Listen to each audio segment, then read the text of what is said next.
First of all, I want to welcome everybody. I am Carlo Luciani, and I am co-president and founder of the Youth Leadership Network. And first of all, I would like to thank everybody who have joined us and are joining us today for this webinar on a Sunday.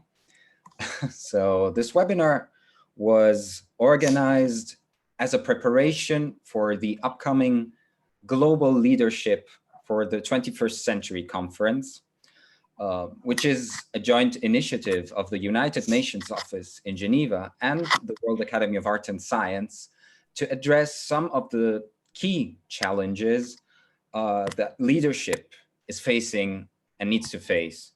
So mobilizing youth networks and social movements is, of course, one of the key areas that needs special attention, at least from our side, from the Youth Leadership Network, and to which we will contribute with our speaker, Jody Cullity, who is also one of the founders of the Youth Leadership Network that we created. And I'm also very glad that today we are having important participations from notable speakers such as David Chikwaitse, who is Chief of Cabinet at the United Nations Office in Geneva, and Gary Jacobs, who is the President and CEO of the World Academy of Art and Science. But also we have the contributions of Suvai Gunasekaran, I hope I spelled it right, who is the Science Policy Interface Coordinator for the UN Major Group for Children and Youth, but also Vice President of the Chicago chapter for UN Women. We also have Samuel Okorie, who is the founder of Youth for Today initiative and is a spokesperson at the Mock COP26. And Francis Fox, who is the founder of Climate Live and a climate activist for Fridays for Future and the UK Student Climate Network. So we selected those speakers for their interesting experiences in different fields, because I'm sure that their contributions is especially meaningful for our discussion today in mobilizing youth. And I would also like to welcome Dina Dragia, who is co-president and founder of the Youth Leadership Network, Natalia Pogozheva, who's one of the founders of YLN and the acting treasurer of the World Academy of Art and Science, Thomas Reuter, who is a member of the board of the World Academy of Art and Science, and Obiora Ike, who is the president of the Nigeria chapter for the Club of Rome. So we from the Youth Leadership Network collaborated on other webinars and panels together with the World Academy of Art and Science in May and June, where we had the opportunity to get in contact with other young leaders and movements to strengthen the link with other civil society groups. So I would like to give you some information about the structure of this webinar, because after the welcoming speeches, there will be 2 sessions followed by open discussions. And especially in the second session, we welcome the audience to participate with brief comments, considerations, or questions to the strategy of the Youth Leadership Network. And to conclude, I would just like to state that this event, together with the UNOG and WAAS conference in the upcoming days, are not the end of a path, but just another step towards what will become a global movement. And without further delay, I have the pleasure to introduce Gary Jacobs, who has been really supportive for our initiatives and projects. So Gary, I leave you now the floor. Thank you, Carlo. And it's great to be with so many friends and close associates. And at the outset, my great thanks to YLN for organizing this event and partnering with the World Academy at this important time for us. I'd like to take just a few minutes to, trying to keep score here, to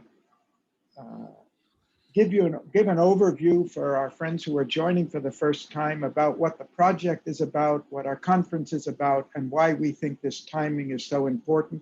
And as Carlos said, this is only the beginning. It's not the end of anything. About a year and a half ago, we entered into an agreement with the UN office in Geneva on a project which we call Global Leadership in the 21st Century. We've been working pretty intensely for the last 1 year. This will be among about 15 events that have been taking place in spite of the cancellation of all our physical plans by COVID. We've had about 350 speakers involved, about 70 partner organizations involved in it, in addressing critical issues. We all know the challenges that we face today are really unprecedented in magnitude and in the pressure for us to act quickly on them. And we're not, in our expectation as an academy, expecting to solve all our problems in a short period of time. What we're looking for is to communicate and work with organizations like YLN and those who are represented here on some catalytic strategies that can break the leadership vacuum that seemed to, I mean, even before COVID came, it looked like we were actually going in the opposite direction. We were retreating from so many of the gains that came at the end of the Cold War, retreating from multilateralism, retreating from cooperative global trade, and my own country, I'm American, though I'm living in South India now, retreating from our commitments to climate, address the climate issue and others. And now, of course, the intensity of the challenges have been magnified by what we've all been going through for a little less than a year. I hope some of you, or maybe all of you, are aware that the last year, while we were conducting our work at the Academy with UNOG, the UN launched their project, set for the 75th anniversary of the United Nations. My good friend and colleague, David Chikvaidze, who is the chef de cabinet at the UN office in Geneva, who's been our partner, wonderful partner through our efforts. At the same time, the office in New York was conducting a worldwide survey of civil society, of youth, of all different types of stakeholders to try to find out what the people thought we needed to be doing to improve the system.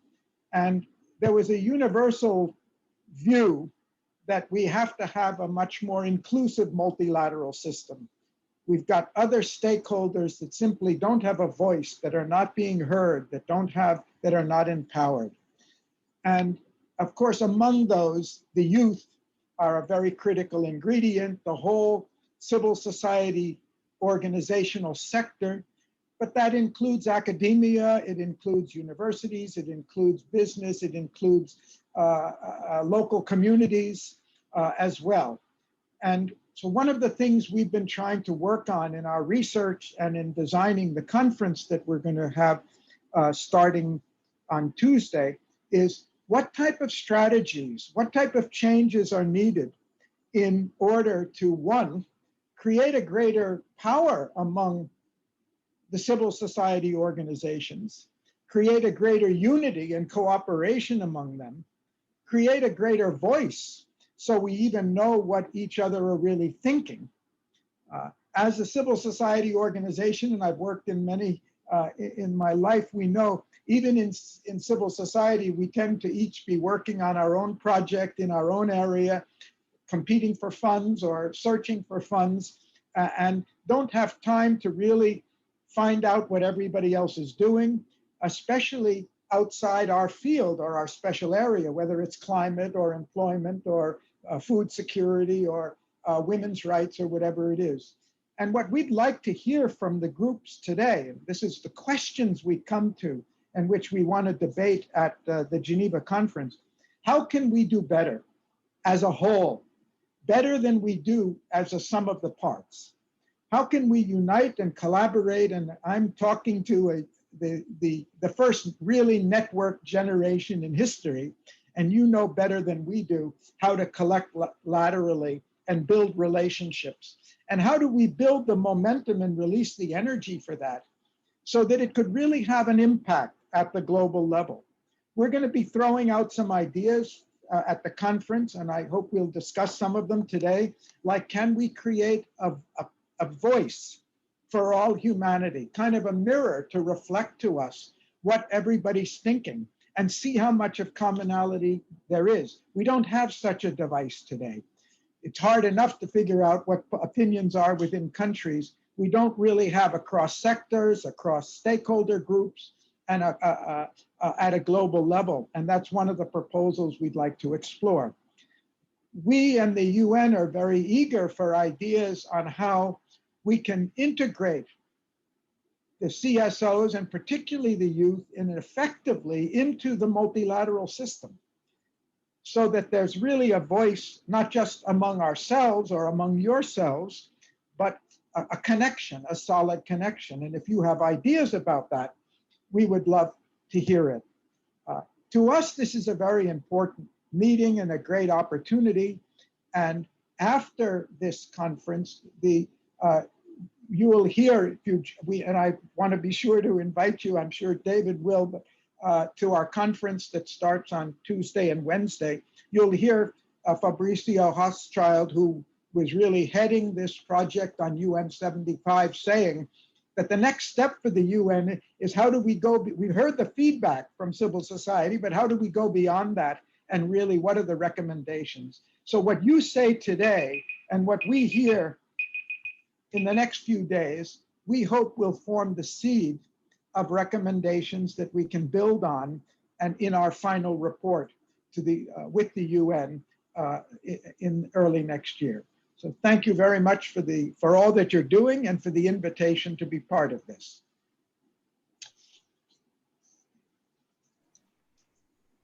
Thank you very much, Gary. So I think we can just start off with the first session, and I will give the word now to Natalia Pogorzewa, who will be moderating session 1.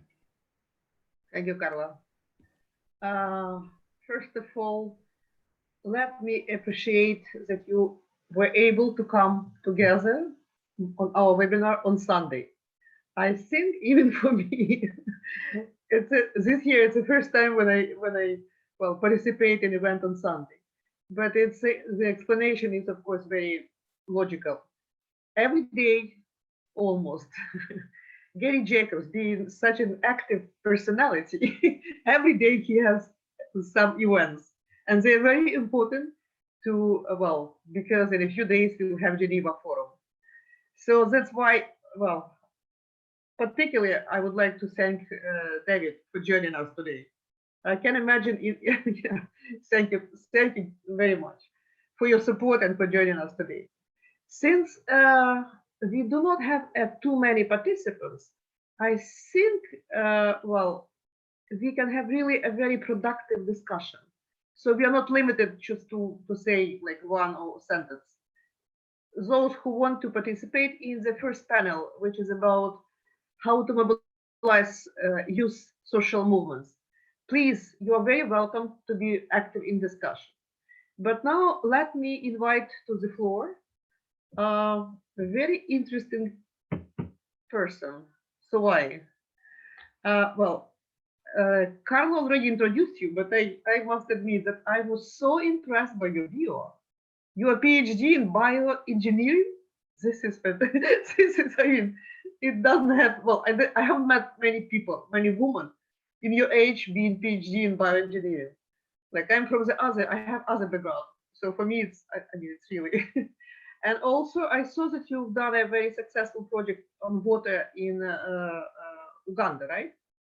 So I'm hoping that, you will share your experience and your drive with us. Please. So Hi, everyone. Thank you so much for having me, and thank you for the introduction. Those are older things that I hadn't really thought too much about.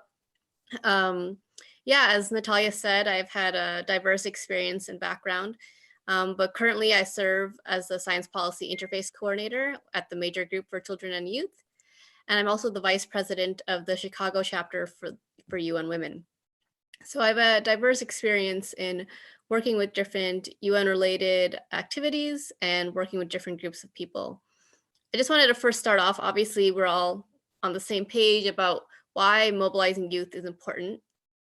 And for me, some of the major reasons are that, if we're able to invest young people at an early age into these issues that we care so deeply about, it really will instill in them these important values and the desire to continue to do well in the future and, support the world.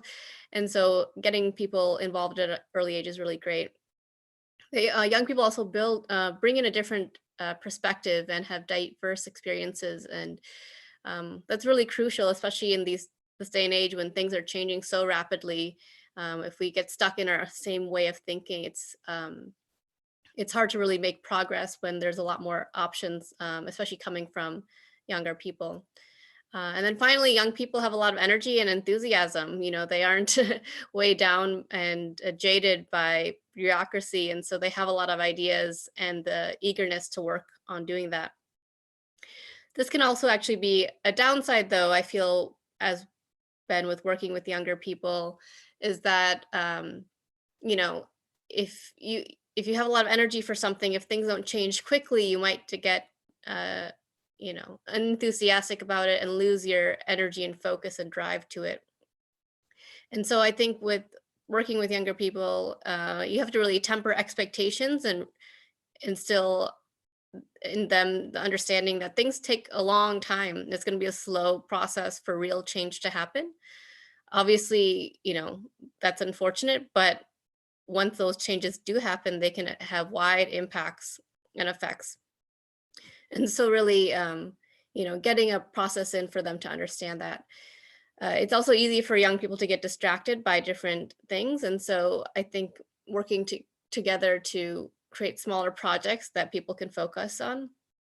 I think one of the other difficulties is that as a young person, there's all these established ways and groups higher up, like the UN and things like that. It's very hard to penetrate into something like that, obviously, because you don't have the experience or knowledge. But on both sides, it's, people might not have the confidence or abilities to reach up to that level, but also a lot of these agencies probably don't put in too much, don't take the young people as seriously because of their lack of experience. And obviously we're working here to foster better collaboration and a bridge between these two different groups. And I think one of the major things that I've experienced in working with the youth groups like these is that there has to be there's a lack of or desire for structure. Young people will get involved in something, but as they either go off to college or start getting their jobs, they lose the attachment to any type of groups that they're part of.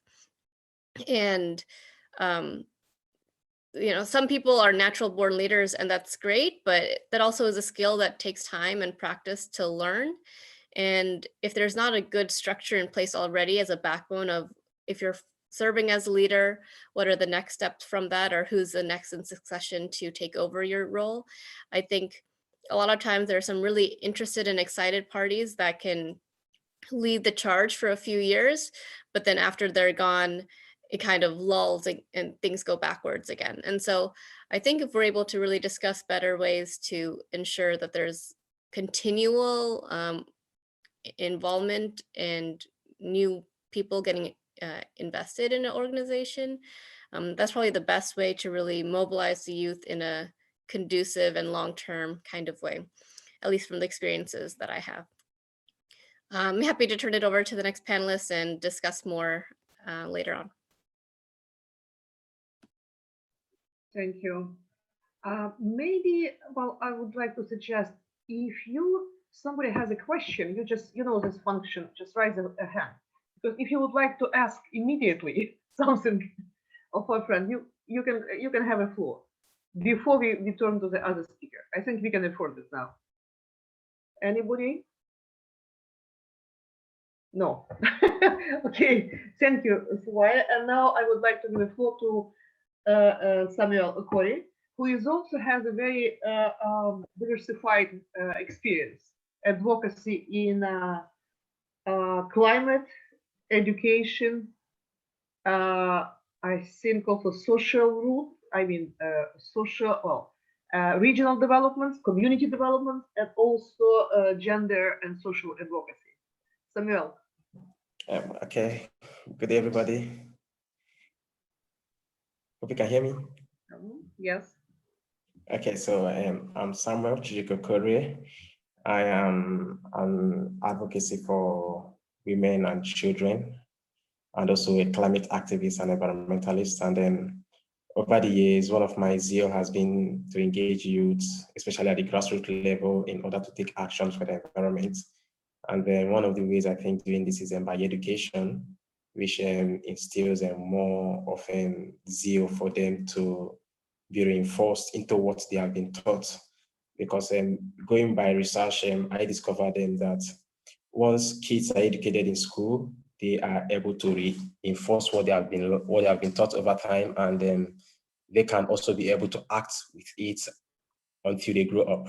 So youth mobilization is not really easy, because first of all, you have to buy into their thoughts and sell your idea to them so that they can be able to buy into it as well and follow you. Just like a political campaign, where you have to tell the people this is what you're bringing for them at the table, and this is what they have to get. This is what is at stake for you, and this is what is at stake for them. Same thing with youth mobilization, but youth mobilization deals more with what is at stake for them, not just for stomach, but for community, for the future, for tomorrow. Because more of the youth are interested in what is tomorrow like for us who are doing this now. That is basically what motivates them. So if you are saying, okay, let's plant mangroves in your community, now you have to tell them, why are we planting mangroves? We know that in your community there is flood and all that. So we believe planting mangrove in wetland and all these places that are surrounded by water tide will help prevent floods to extend to other boundaries which are not supposed to be so. So we try to motivate them to act for their environment.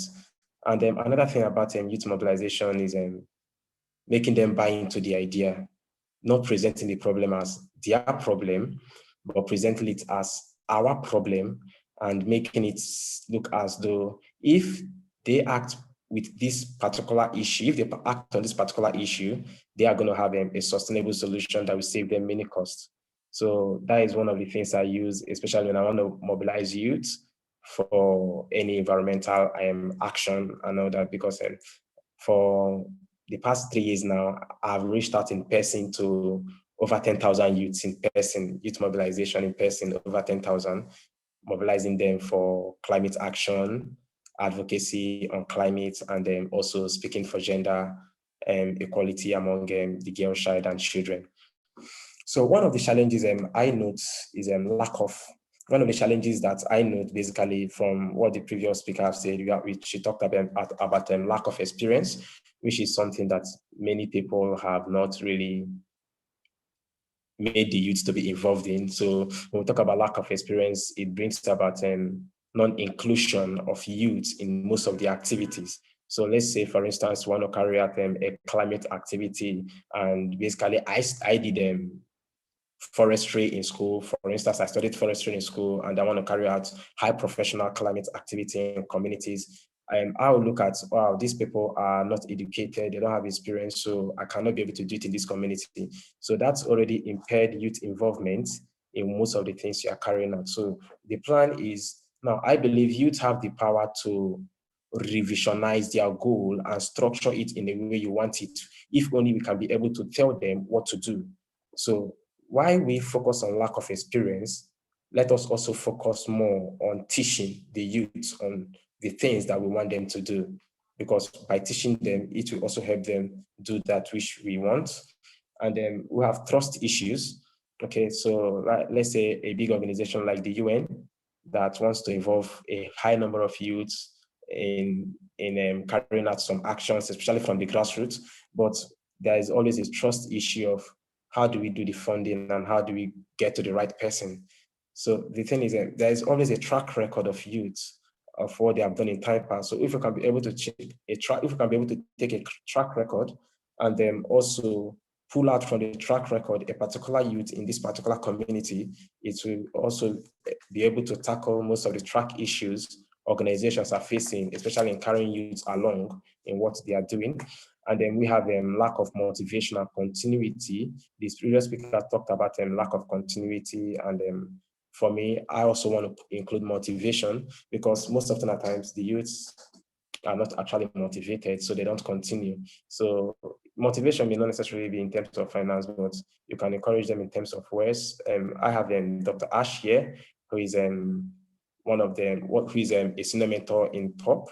And then I have been acting as a climate activist for the past 3 years, for the past 2 years rather. And then what Dr. Ash does often is to motivate me in ways and make me feel this sense of belonging that I can actually do better. So for that alone is really something that if you can tell the youth, they can also be able to pull out this supernatural power and do something extraordinary. Because I believe every youth have this supernatural ability in them to do something extraordinary, if only we see it in them and push them by motivating them to do that thing. So, and then the last thing I'm going to talk about is grassroots involvement, which basically has really not been cool, because most of the things we've been doing more is doing more of professionalism, which is really kind, which is really cool. But if we can also go to the grassroots and then involve grassroots, youth at the grassroots on most of the things we are doing, it really go a long way to promote sustainability, because sustainability starts from under to the top. Just like a city that I want to develop, it starts from the grassroots. Okay, you start from educating people at the grassroots, because if you don't educate the people at the grassroots, they are also the same people that is going to come out tomorrow to destroy the things at the top. So I'm going to stop here for the moment. If we have any question before I see others, thank you very much.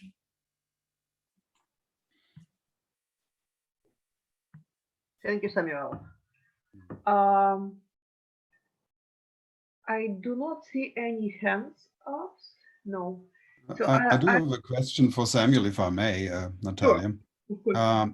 Because I'm very curious to hear about your experience with the Conference of Parties, COP26, which, as we know, was to discuss next steps in climate change action and was deferred because of COVID. And you decided, or the youth decided, to have a mock Conference of Parties. And I'm just curious to learn a little bit about how that was possible to organize such a major event. How did you manage that, and what was your what have you taken home from that experience? Okay, first of all, the zeal behind the COP mock 26 is youth resilience to bring about change and also act for something they believe is detrimental to their health and also for the environment. And then why COP26 was cancelled, was not going to happen. Youth from all over the world, 18 youth specifically, who are students, came together and said, we don't think we can't be able to take this anymore, because if you look at the Philippines, for instance, you see the flood and all that. These are sea rising that is actually causing more harm than good. If you also look at Nigeria, there is a Facebook live stream I did on my Facebook handle, and that was a few months ago, on where plastic waste is really destroying many things. So youth, we evaluated many things and said, no, we can't really take this anymore. We have to at least act for something. So we thought about, all right, since we can't do this offline, we have an online platform where basically has given us access to meet people all over the world and talk about what's really affecting us and how to drive change towards it. So we formed a link, a Google link, and sending it out to countries to bring delegates. So we had, like, in some countries we had 4 delegates, in some countries we have 2 delegates, in some countries we have 5 delegates who came together, and then we had over 350 delegates from over 150 countries who came together, and in each delegate from each country, they were demanded to make high-level statements in regards to climate change and ways to tackle it in their countries. And that was really awesome because we had high-level statements from over 140 countries, though some countries couldn't submit their high-level statements, but some countries, majority of the countries did, apart from few. So they came together, and also by promoting this too, we also did some short video clips, and we had interviews from BBC, CNN, Reuters, and even from some top high-profile magazines about the event. And we believe we really achieved success. So what we are waiting for is the UN to act on most of our high-level statements we've made, and also world leaders in their respective countries to act on it. One of the things, one of the rules for me, I was talking to them about is sustainability of our high-level statements, and also how to promote youth involvement, which is something we are working on to promote youth involvement in climate activities and also in activities for the environment. So what I spoke about is plastic waste, for us to tackle plastic waste, because that is really what is high right now. I evaluated something this year. Now, this year, COVID-19 has really helped us in many things, which I know many persons can testify about in terms of climate action, in terms of climate change. Let's talk about carbon emission. So COVID-19 really helped to drop emitted carbon by industries and factories and companies. It dropped it so well.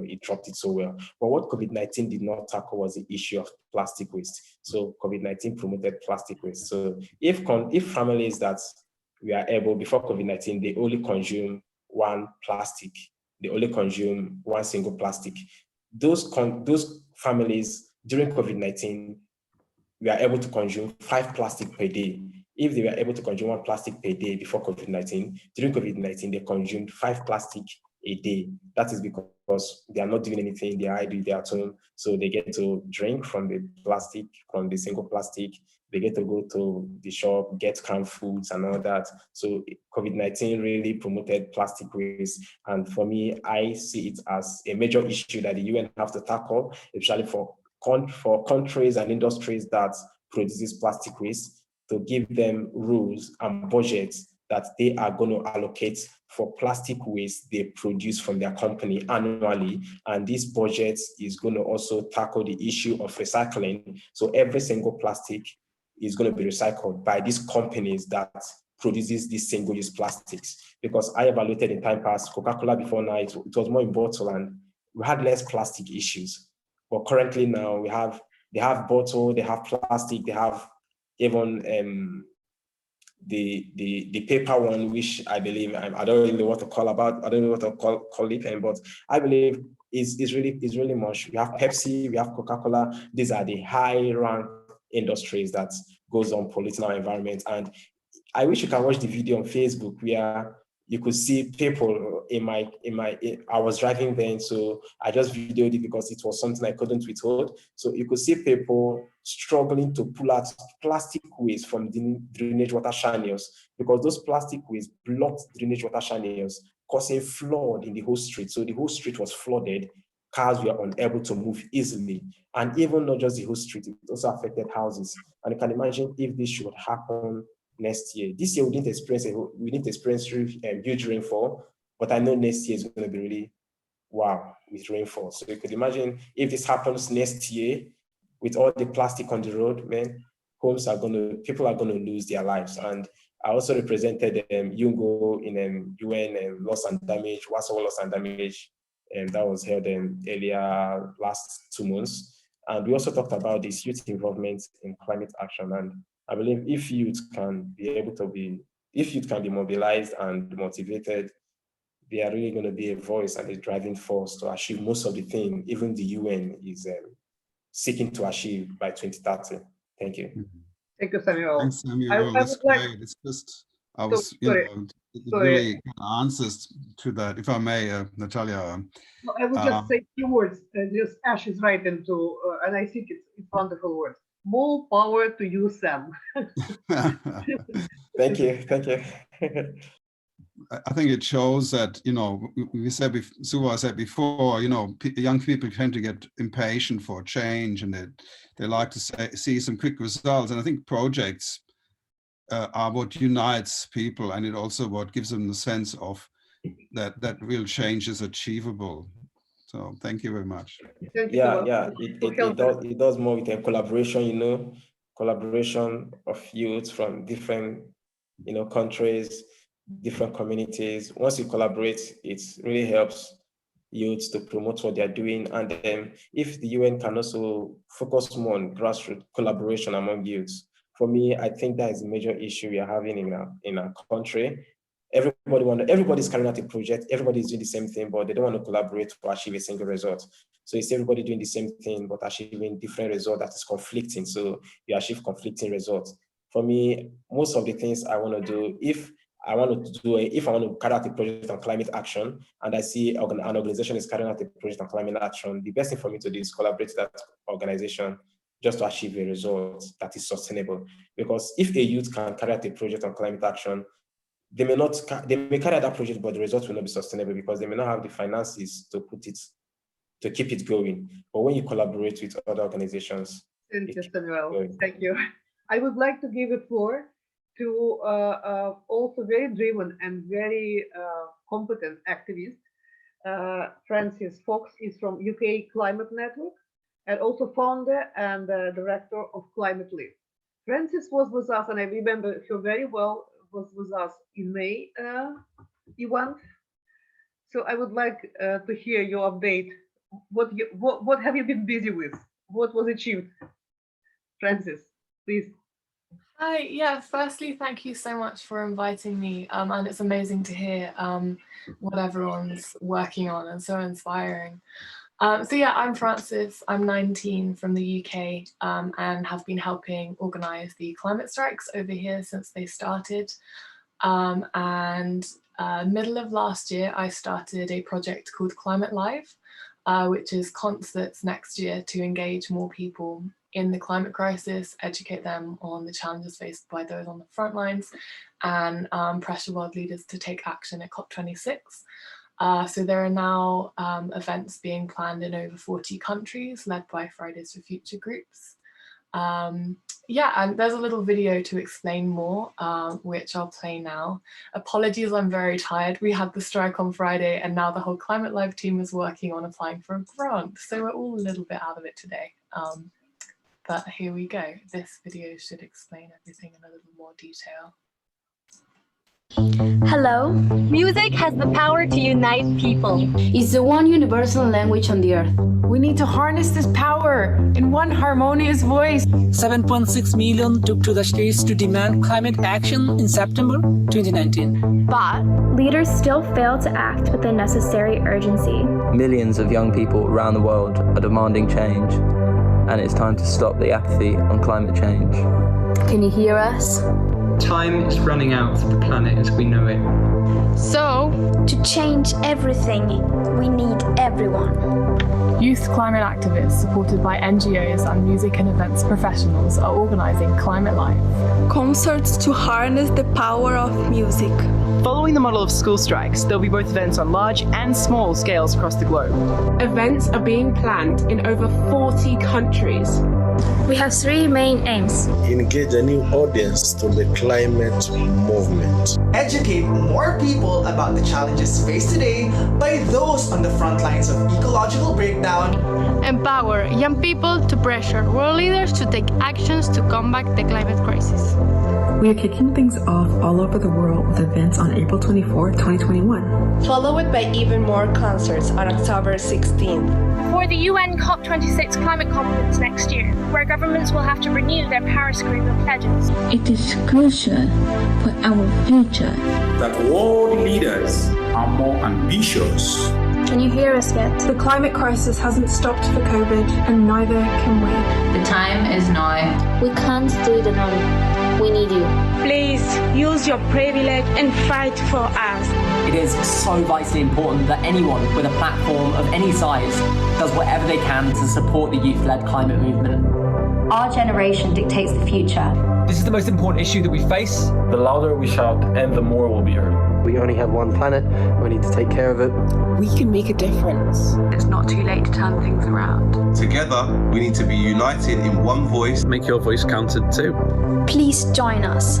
Ελάτε μαζί μας.ぜひご協力ください. S'il vous plaît, rejoignez-nous. Por favor, junte-se a nós. Sumama na kayo. Come join us, man. Let's do this.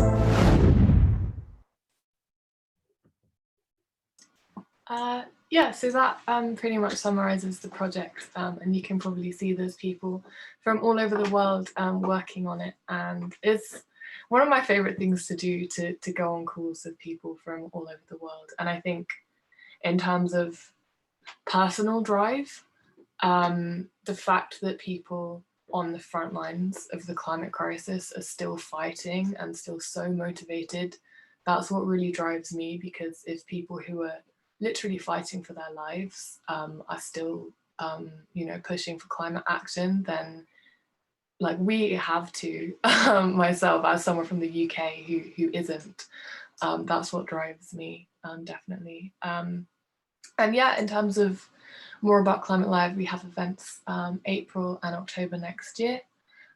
We have a bunch of partners, so Greenpeace and Oxfam and XR and Friends of the Earth, 350 are all helping us out, which is amazing. And yeah, we're really hoping that this will mobilize more people in 2021 and engage them in the climate crisis and be a really big push for COP26. We're speaking with the team at Mock COP, lots of which are also involved in Climate Live, as Sam spoke about Mock COP earlier, to kind of incorporate the high-level statements that were developed there and platform them and push them at the concerts. Yeah, so I guess if anyone has any questions, or if anyone can support Climate Live in any way, then please just contact me afterwards. Francis, thank you. It was a very beautiful and for me, it was very emotional video, touching. So I wish I just can only repeat what Ash said to Samuel. More power to you, more strength, and please stay with us. Well, let's do other things. And Thomas, do you have questions? Let me. Okay, I have my mic off. Guy also wants to ask something, but yeah, just briefly, one thing, because you're from the UK, and one thing that's been surprising me for some time is the stance of the UK government, which is highly conservative in some ways, and yet quite forward in terms of climate change or cutting emissions. And how do you explain that? Has the youth voice had any influence on that sort of seemingly bipartisan support for climate action? Yeah, it's very strange because, yeah, there has been a recent announcement of new climate policies, which are fairly ambitious. But there's, from the youth point of view, there's a real failure to include aspects of climate justice in that. And you know how the most affected people from other countries and from the UK in, you know, working class, that's just not included at all. And the whole concept of the Green New Deal and like a green kind of industrial revolution isn't grasped in those policies. And the other concerning thing is there are projects being funded by the government going ahead that completely contradict this. For example, HS2 is a £1 billion railway from the north to the south that's going to have minimal benefits to the people and is destroying acres and acres of ancient woodlands. And And there's also a new coal mine in Cumbria that's just been opened, the first one in decades in the UK. So it's like tricky thing to navigate. Thank you, Francis. I think we are running out of Gary time. wanted to. What, Thomas? If you have the time, I'd like to ask Francis something. It's up to you. Sure. Okay. Francis, thank you. That was really inspiring, what you said and what you showed us too. Really inspiring.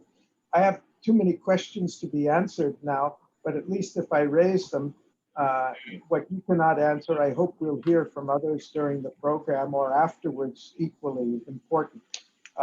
I'd like to know, and I'm asking you individually, but you on behalf of the big networks that you're linked to, what is you found really works best? Where have you been most effective? How great has been the reach that you have been able to, I mean collectively, as social movements?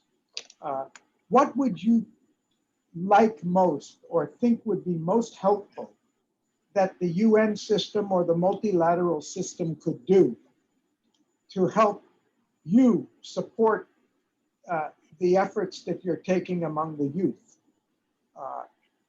These three are, to me, fundamental in understanding what's working for you, what you really see is working, and where could you really use some help to make it more effective in working? You're working for all of us now. You're not working for yourself. You're working for the world. Thank you, Gary. Please stay with us.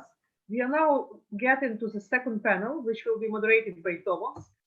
And I think we will have a interesting discussion. So Thomas, can you tell us what are you going to discuss on your panel? I think, Natalia, we may as well give Francis a chance to respond to that. We've still got some time. Okay. And we are a relatively small group. We can be a little bit flexible about. It doesn't have to be on the dot at 3 o'clock.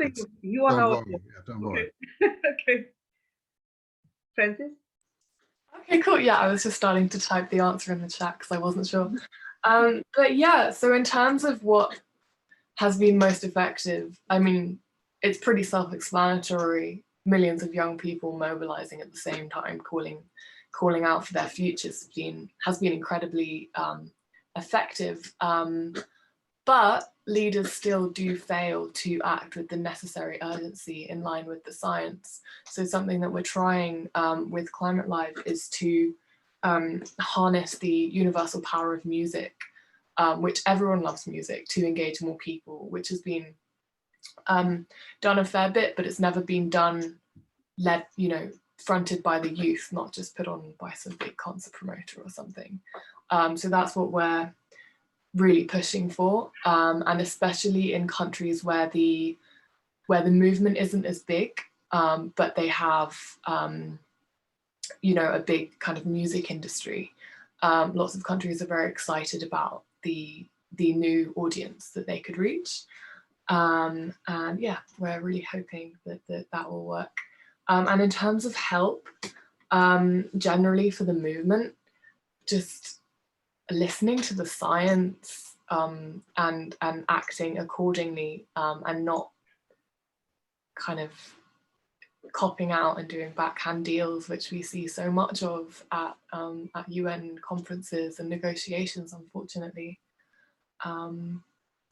Yeah, and just not having any alternative agendas than, saving the planet and young people's future. Trying to put economics and personal greed and things aside is what we really need at the moment. Thank you. Thomas, it's your floor. That's fine. Okay.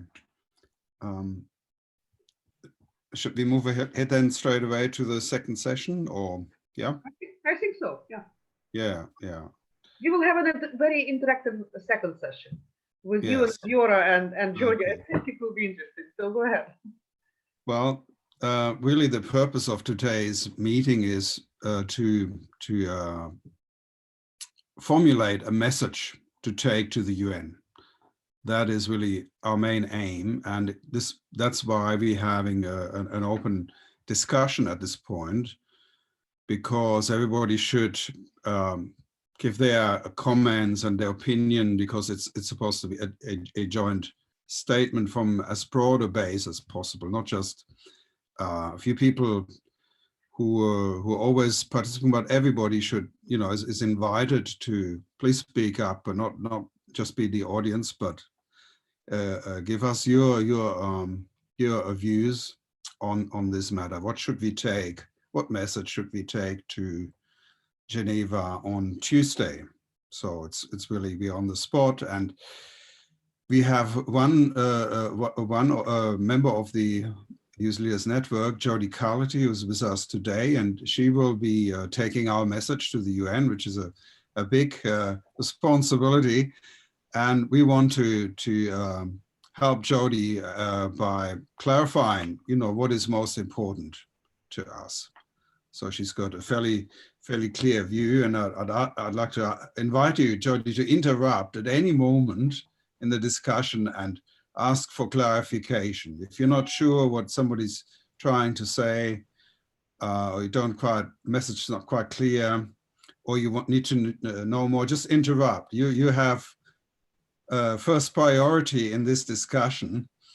And also, I would like you to kick off the discussion with a brief statement, and before we invite everybody to give their view. So it's over to you, Jody, first of all. Thank you, Thomas. Just to start everything off, I'm really happy that you were all invited to this discussion. And as you know, on behalf of YLN, we were pretty strategic about who we had on this call. We wanted to make sure going into Tuesday and Wednesday, we had feedback, open discussion, a clear vision for youth to present at the UN, as Thomas had mentioned.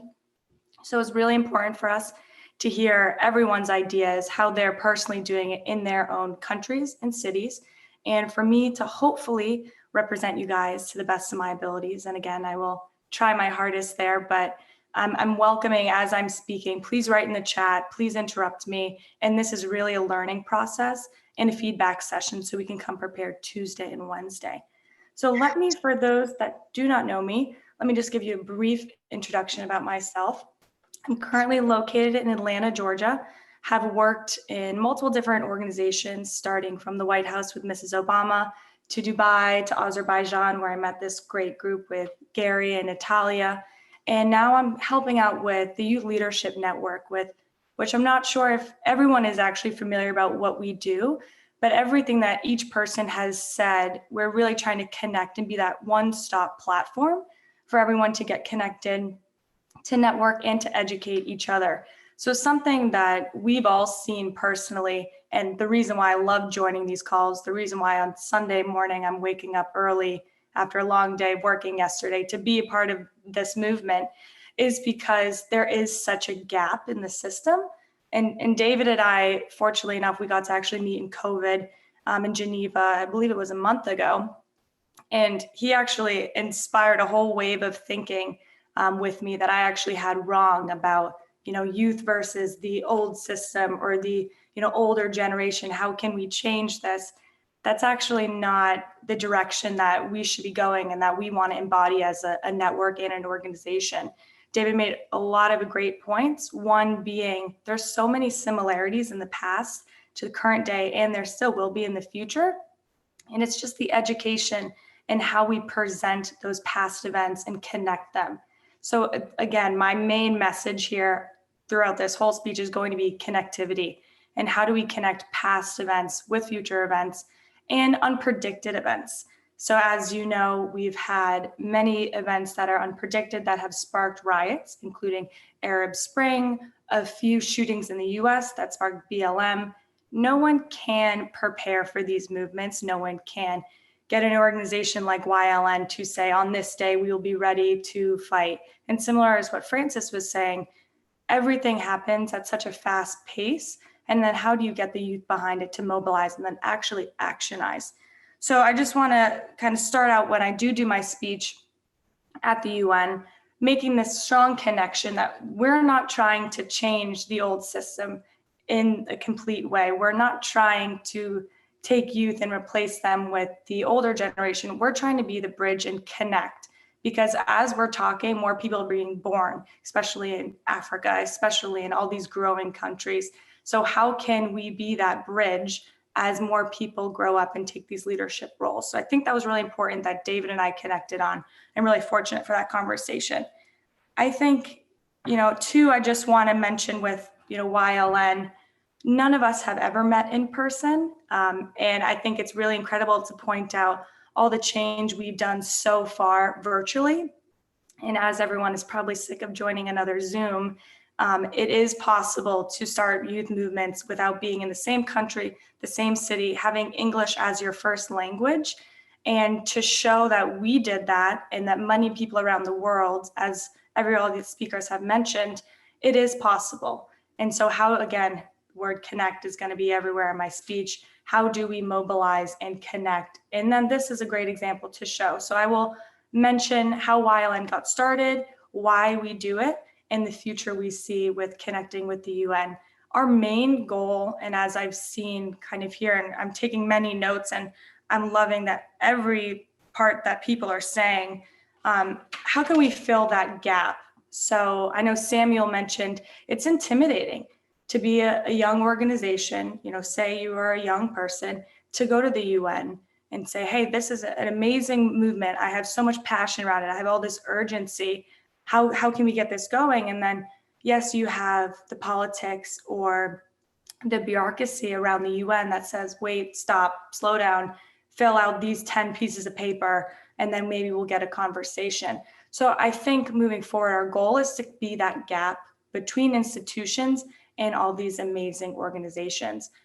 If it wasn't for calls like this, I would not know about Fridays of the Future, because my background is politics, it's not climate. If it wasn't for calls like this, I wouldn't know things that are going on in Nigeria from Samuel.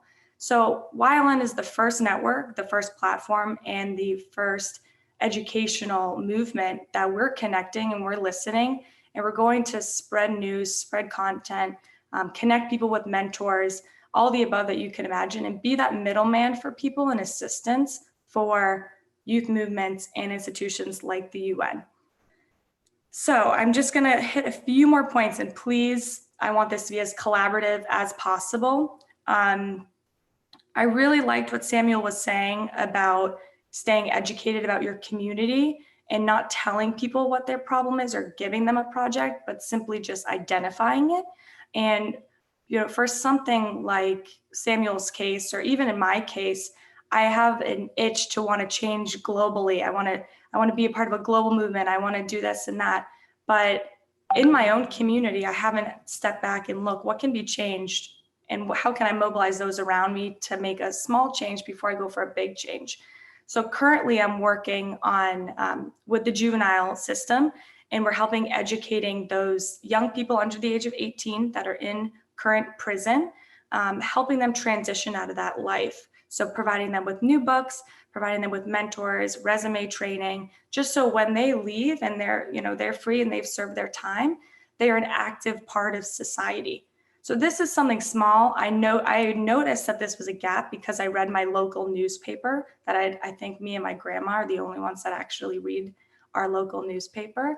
But I think it's really important for youth that want to get involved and take this urgency and get really excited to take a step back and first look in your own community, show that you can make a small project a successful project, then step globally and say, this is what I've done in my community. Now let's all connect and see if we can then franchise this or then move it into global chapters. I know that's our goal with YLN. We're starting small, but eventually we want to have hubs around the world. I'm just reading a couple of my notes here. And I think it's important to share these success stories and share these small stories. So without conversations like this, without our platform that says, hey, I'm interested in climate change, or I'm interested in politics, in sharing these small stories, people will get excited. People will want to move. People want to join without people telling them how to join. So Samuel, again, I keep picking on you, but everything you said really resonated with me, and how finding a small problem in your own town or your own city, mobilizing people to then fix it, then will create a bigger continued motivation. You said that a few times, continued motivation. And in COVID, I will admit, I've had many failures to continue to motivate myself, because it's very easy to sit back and relax and someone else will do it, someone else will get to it. But how do you sustain continued motivation? We don't have that answer yet. We're working on it, but it's kind of up to us with all that energy to make sure that when people start something, they don't stop. They start connecting with those globally. They start connecting with those in the town over from them, and they don't miss these little moments. So I really liked, how do you keep continued motivation? And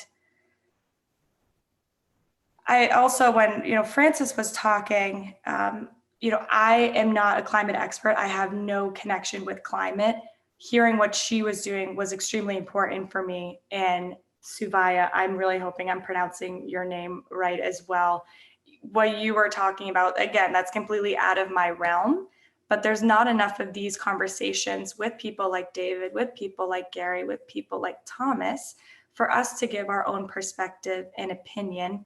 I think, the election in the US was the one time I had all my international friends texting me, asking my opinion or what's it really like. I know the media doesn't tell the truth. So I think it's really important moving forward with YLN that we have this network, that if, say there was a bombing or a protest happening in some country around the world, I could trust on this YLN network to reach out to someone to learn more, or to see that there's grassroots movements in Africa that I'm curious about. I want to learn more. So again, we're trying to be that middle person. And then hopefully by our platform and our network, then we can have these meetings on behalf of you guys, with you guys, at places like the UN, with David and with the rest of the team. So that is our goal. That is our mission. Again, I'm really here just to digest. So everything you guys are saying, I'm writing down, I'm digesting. I will formalize my speech after, we finish up here, but please, I'm going to open the floor to everyone, and I want questions. I want pushback. I want a lot of engaging conversation here. And I'm really happy that this is a small group, because I think we'll get some strategic outcomes as we already have. So thank you. Thank you, Jody. And I'd love now really to ask everybody, especially those who haven't said anything yet. There's Carlo raising his hand, and Obiora. And I would like to also introduce Obiora. He's not just his role in the Club of Rome has been mentioned, but he's also a fellow of the World Academy and the CEO of Globe Ethics in Geneva. And Obiora is going to help us wrap up in the end, which is not an easy task, because we have, a range of ideas. I mean, Jody's already raised some connectivity, global networking, being the middleman, the connective tissue, the brain, that connects it all. This is a tall order, of course. It made me think of networks such as WAAS and GetUp, who have a very sophisticated global network of communication. And such a thing does not exist yet for youth. If you could do that, that would be amazing. Yeah, but it does take quite a bit of infrastructure in terms of having, a list of, 10 million emails or so. That's not easy to build up such a network. But you don't need to have, if you want to be a network of networks, then perhaps it's just a few thousand emails, but still a lot, to reach all the different networks. That would take quite a bit of infrastructure. But Carlo, over to you. Yeah, still muted.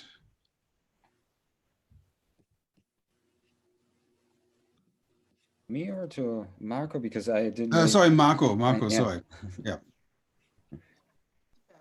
There was word that I really liked in Francis' video, and that word is privilege. And talking about privilege, I have to be clear about this. YLN is a very young organization, yet it is a privileged one, not only because it is made up of privileged people, but also because we had the privilege of receiving great support by senior organizations such as the World Academy of Art and Science, and now the United Nations Office of Geneva. What I would like to do, what we want to do, is to distribute this privilege, to give the opportunity to less privileged organizations to speak up their voice and to be connected with senior organizations. And how do we want to do that? One of the key strategies of YLN has been so far an intergenerational partnership. But my question to you all today is, how do we ameliorate our capacity to build up an even more effective and solution-oriented intergenerational dialogue? Because this webinar, the webinar in May, all these events, the whole GL21 project, this is a great result that was possible thanks to this intergenerational partnership. But the thing is, can we do even better together? And the answer is yes, but how can we do that?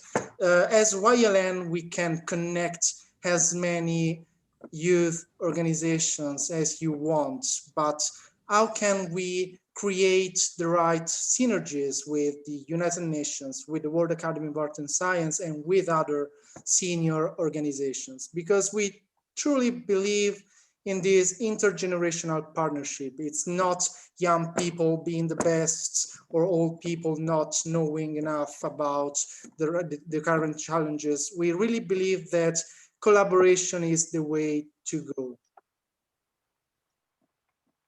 Thank you, Marco. And in a way, that puts the question to David and Gary, because the question is, how can youth actually work with the UN? Where's the space? Where's the opening? How do you define that opening?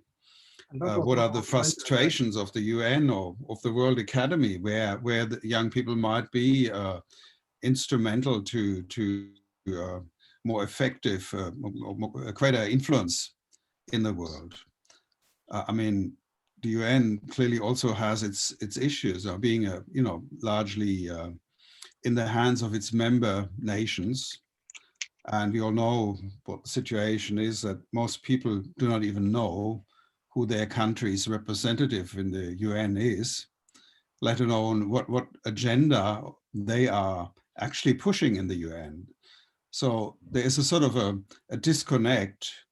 And if, I've often thought if there was a little bit more visibility, which is something that young people can help create, some visibility for those actions in the UN by the nation states or by the member states, perhaps a little bit more thought would be given to it, or a little bit more accountability would be in place. But that's just me kind of, taking a guess. But David or Gary, if you would like to comment on where you see the opportunities. Gary, would you like to go first, or should I? I think that's... Please, David, go ahead first. Yeah. Well, thank you, Thomas, and thank you, everybody. I don't mean to make a speech, but Thomas, you hit the nail on the head, or on one of its heads, if it has many heads, and I think it does. But the issue of how do we connect with the UN? First and foremost, we need to define what do we mean when we use the acronym UN. Do we mean the General Assembly, one of the 5 principal organs? Do we mean the Secretariat, the Secretary General and the likes of me who are hired help? which is also one of the principal organs, or do we mean the Security Council, another principal organ, but with more teeth than anybody else? Unless we define which UN we're talking about, we're not going to know where the problem lies. We're not going to know how to fix it. And some of the fixes, quote unquote, that some member states propose and implement, like cutting funding, basically the funds are cut for the Secretariat, just one principal organ, whereas the problems stem from the member states not being able to agree on anything in the other organs. So, the cutting of the fund is a waste. It's not a waste on us. The other thing is, the UN is not entirely ossified bureaucry everywhere you go. And I like the way Jody said, fill out 10 pieces of paper and then let's talk. It doesn't always happen like that. There are, unfortunately, these pieces of paper, but not in order to talk. That's the bright side. We talk. It all depends on people and what you bring. Back when I was serving in the UN headquarters in New York, we had a conference that was put on by Princeton University and a foundation in Switzerland. And the subject of the conference was youth, asset or burden. To this day, I don't understand why anybody would think that youth is a burden. Probably by way of, how to handle youth. And this is one of the things that I wanted to also underline, that youth, we're talking about youth as a group. And that concept will always be there. It always has been there, is there now, and will always be there. Whereas individuals in this group have a tendency to grow up really quickly. And some of us grow up, but at heart we remain youth. Some of us actually remain children at heart, but that's beside the point. So what we need to do is two things, I think. Is one is, up till now, we haven't, what we're looking for now actually is how do we deal with youth as a concept, as a layer of society, not with individual persons of young age. And that is very important. The UN doesn't have a docking mechanism, I'm sorry. It has a special advisor, a special representative of the Secretary General for Youth, very, very competent young lady.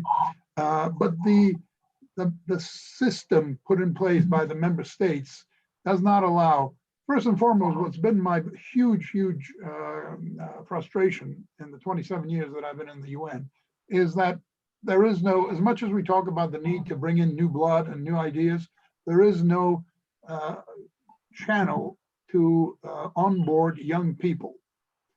Young people I have to tell excellent, outstanding young people to, yeah, well, you have to go find a job somewhere, work for 5-6 years, and then come back and see if you applied to something that may fit your background. Or the only other way is through the national competitive exam. But that is a very tough process, and it's not for everybody. So I don't want to, I can continue, but I'll leave some for my sort of closing portion. But there is a problem, systemic problem that we need to lay at the doorstep of the member states.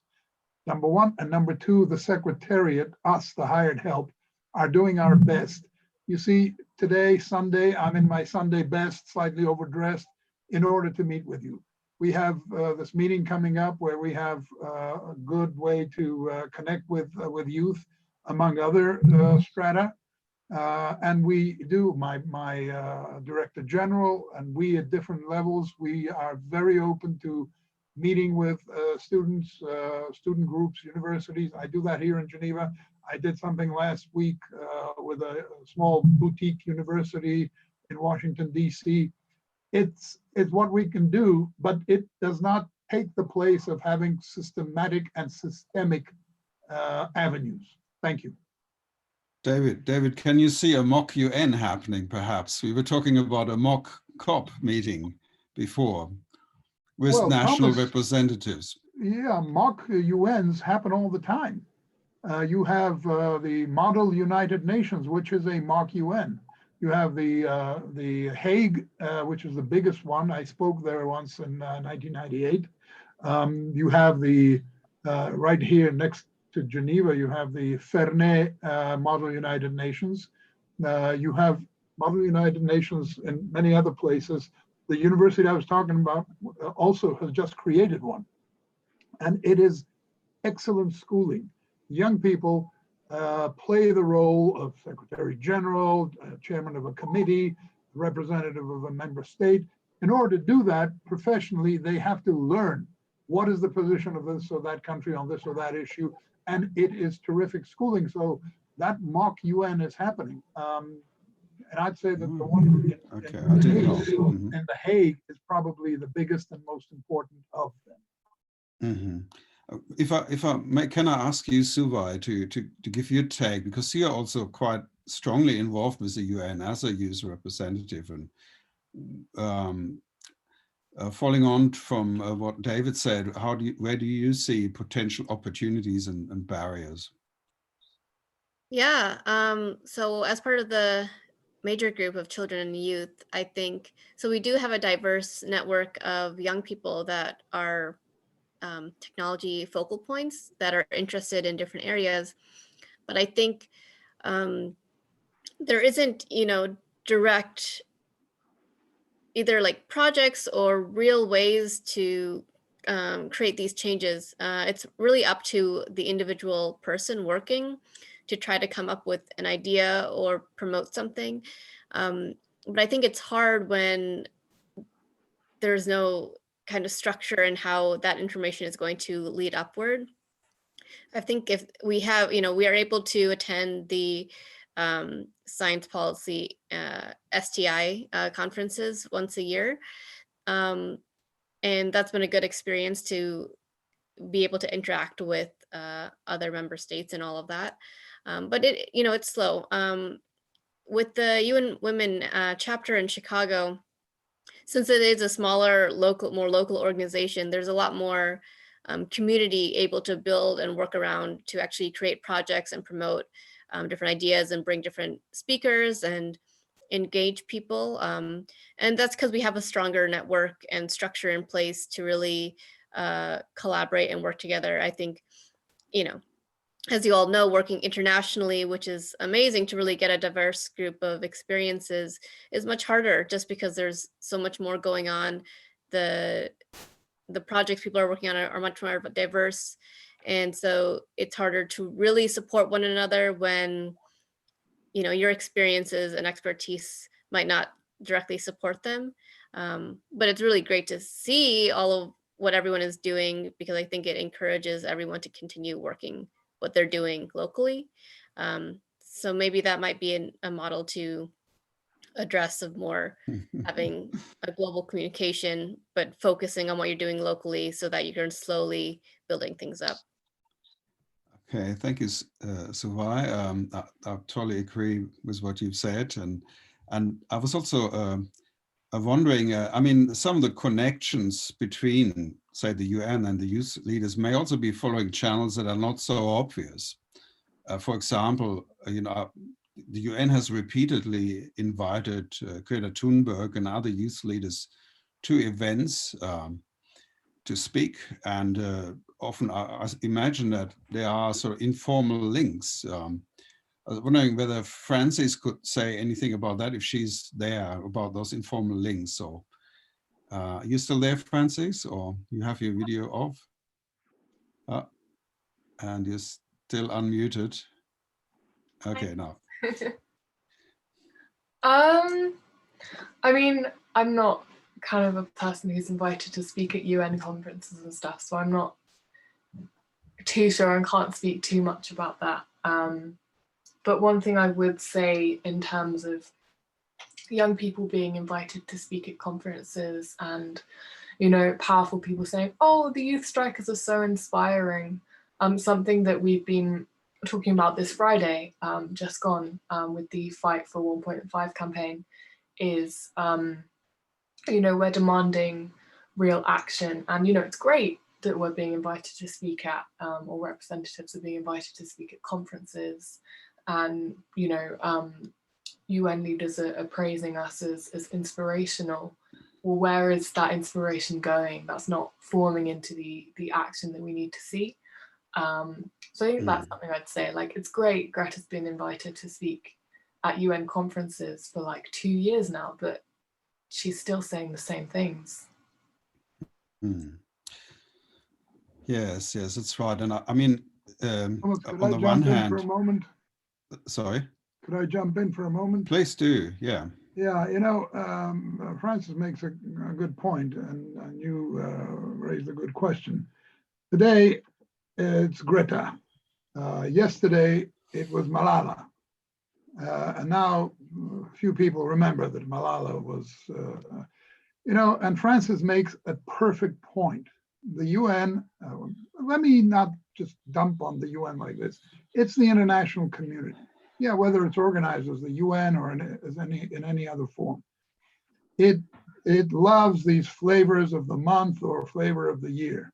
And it pays lip service to this or that issue. But then, as Francis pointed out, the issue doesn't go anywhere, unfortunately. And that has to do with another thing that Francis pointed out in her opening remarks, which was, not she pointed out, but it was, in that very, very, very compelling video, there was a constant refrain to and address to world leaders, which is fine and good. However, that is like collective responsibility. And world leaders, by being addressed as world leaders, get a lot of wiggle room to say, yes, of course, we, the world leaders, but who? Somebody's got to do this. This is like saying, and this is self-serving, saying that the Security Council is not able to agree on, whatever, ending the war in country X. The Security Council doesn't exist as a concept. It exists, but it's made to work by member states. So who cannot agree is the member states, and more precisely the 5 veto-wielding member states. So unless we kind of zero in on things, we're going to keep saying, oh, Malala, yes, education, children, then we forget, then we have Greta.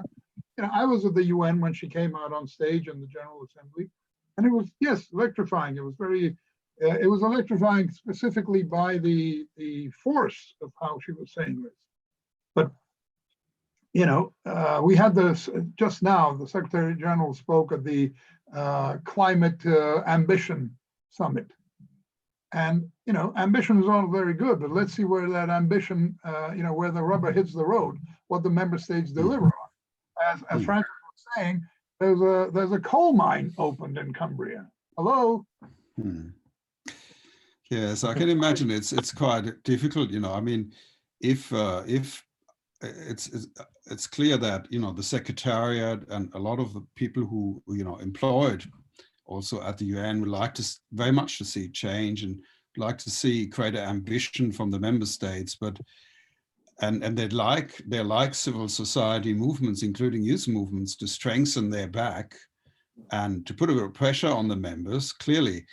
But is there scope for the Secretariat to work in a targeted way, in a more targeted way, to involve youth without risking the sort of backlash from the member states that, you're too ambitious and you're putting pressure on them, on how much scope, wiggle room is there? I see that it could potentially tricky terrain there. Thomas, may I? Sorry, yes, Gary, I hadn't forgotten. I wanted to kind of focus on the UN, but I was also thinking before, we can switch back and forth as well, it doesn't matter. I was thinking before when Francis was talking about science and how the climate movement, gets behind the scientists. Once again, the scientists love civil society and youth leaders in particular to get behind the science, and we're really grateful for that. You know, a lot of climate scientists have been terribly frustrated, you know, especially the natural science. They can't understand. We put the truth on the table. Why isn't everybody acting? They just can't understand it. And they're very glad that civil society gets behind it. But I wanted to know, how do you actually interact with science? Do you read it on the internet? Do you meet scientists? Where do you get your cutting edge information from on the science that you are backing? Because, you know, I mean, you want to appear rational, you want to, campaign for results that are achievable,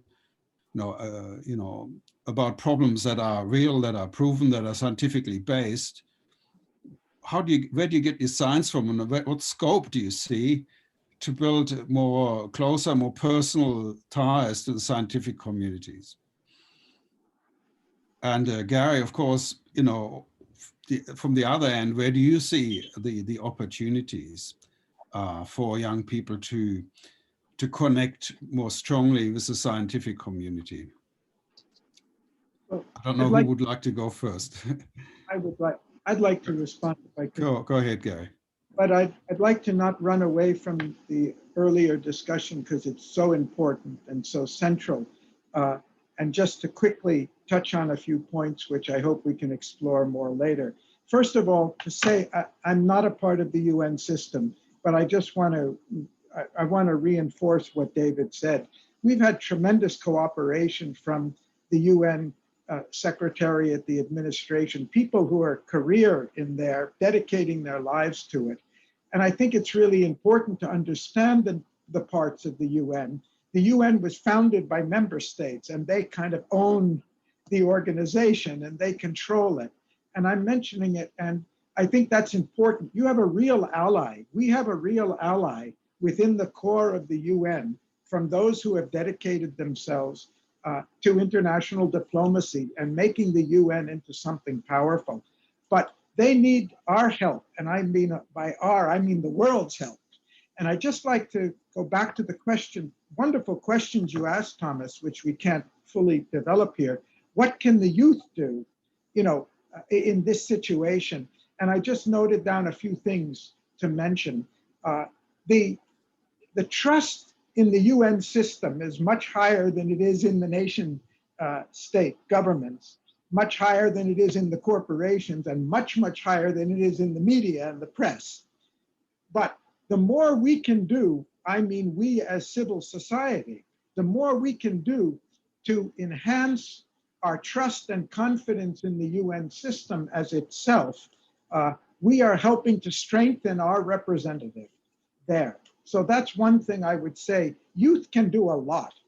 Youth can do a lot to educating, if not the elder generations who got close to your own generations, to who are going to be the future citizens who are voting and ruling the world. And I would never underestimate that. Whether you're of voting age and you vote yourself, or you're younger than that and you pressurize your parents. I was of the 60s generation where we were campaigning with our parents about the environment. You know, you've got to do something to change it. And it started from the youth at that time and moved up to the rest of the society. So that's one, building trust in the UN. I think one of you, maybe it was you, Thomas, but whoever it was, hats off, mentioned you have a knowledge about networking that the rest of the world doesn't have. And how can you help us network, us meaning all of us, how can you help us get the message out more effectively to the whole global society, whether it's through music, as Francis mentioned. We had a session in June on arts, the role of the arts, and this is a wonderful idea you have. But how can, we're not really, I'm talking about myself, scientists, we're not great communicators. We're not even great networkers. And you have a capacity, a skill, and a reach that we don't have. How can you help us get it out, not only to your generation, but from below up into below in terms of age, not in terms of any other priority? A third thing I'd mention, and I kind of alluded to it in my opening remarks, and this is very difficult, and I think Jody and maybe Francis have alluded to it. There is no youth view any more than there is the world leader view on things. There's a lot of variation and diversity of viewpoints and all. But I think the more you can do to find the links of youth, YLN wants to be a platform, and we need a convergent platform to find where youth can come together, not just the youth on climate, but the youth on climate and the youth on Me Too and the youth on the future of education and the youth on leadership issues and on food security, on everything. Find that common root. It's a power. And I think if I understand, the more I work with the UN, how important it is that we don't think that everything's got to be done in New York or in Geneva or with the UN. It's got to be done at the national level, because that's where the votes are cast. And the national level politicians believe their public don't care about the world. They only care about what's good for them. And therefore they can ignore the international issues. And I think that can change, and it's not entirely true. Even in the US, where the national level has such a bad record, many of our cities, many of our communities have a wonderful record of commitment to addressing the climate change. And there are two people who want to talk. Thank you. Young people, thank you. Rightly for telling me that, Natalia. And so I'm just saying, I think don't think that you have to just reach somebody in the UN. If you reach somebody in the local communities, you're doing something very important. And my final comment would be, within the UN, thanks to David, we've come to know there's a wonderful group called Young UN, dedicated professionals who are within the system, who are going to be moving up through that system. And I would urge you to take advantage of that, their organization. There are about 1,500 of them around the world, and see how you can network with them and get more assets within the system who are resonating with you in their values and would love your support. Very, very important points, Guy, especially the last one. I think, having youth leaders in civil society connect to those who are inside the system is vital. It's also vital that you reach out to young people who, are tempted into supporting populist leaders like Donald Trump. There's nothing more sad for me to see than young people, feeling that they need to support someone like that, And so from my experience, or the experience of my generation, it's really, when your generation becomes divided and one part of your generation is drawn into, maintaining power structures that are obstructive and maintain inequalities. That's, if you have to be aware of that and reach out to other young people who may have some more different views. That's vital. Sort of keep a high level of unity and maintain an inclusive message. That's very, very important. But we've had a number of people who want to come in. I think Natalia wants to say something. Ash wanted to say something. And I think Ash has been patiently waiting, so I like his energy. Let's go with Ash. We'll touch everyone else. Thank you so much. I think this has been a very, very stimulating discussion, and I just want to build on some of the points that have been brought up, and throwing light on issues from a little bit of a historical perspective also, to say that, the moments that have changed the course of history have been when people have gotten together, to tell their stories, to share issues, to share opportunities. And I wanted to build on some of the examples that Francis has shared, that Gary has shared, where If you think back on freedom movements, or you think back on civil rights movements, and you think back on all the moments that have really changed the course of history and our lives, have been when people have told their stories, and at that time, most often around a fire, using music, using art, and there is a huge potential in bringing people together. And I just want to say that, you know, this whole notion of bringing young people in networks and having a network of networks covering a range of issues. We work with people who don't know if they're going to wake up to see tomorrow. So when you start to talk to people and you tell them, you know, you need to worry about climate action because tomorrow, you know, your village may be wiped out because of floods or fires or something else. They don't even know if they're going to live to see tomorrow. They're not worrying about that day that they can't see. We have to look at issues in totality, and therefore looking at whether be it education and human rights, and looking at working with communities that we don't have here with us right now is critical. We cannot, yes, I know that this is a fantastic opportunity where we're able to use technology to come together. And I think I totally agree. This was brought up in the first sort of voices, in the first voices that we heard here, that we have learned from experience that we can work with people in different parts of the world. In a matter of seconds, we can connect with each other as long as we have a common language. And music is one that transcends all barriers and so on. However, we know there is something called the digital divide, and we know there are many people who are excluded in this so-called inclusive approach. And therefore, we need to be very cognizant of the fact that we need to work with people. And I can give you an example of Sam. Sam and I are in touch with each other nearly every single day of our lives for the last 2 years. And I have seen how Sam has really expanded his reach. And you know, we have a number of people through the pop movement who are enveloped through people like Sam and Neda, who's not here with us, and others. We have people who we will never see, and they will never see us, because not because of technology or the barrier that technology might be because of divides that are digital, but because of differently abled capabilities.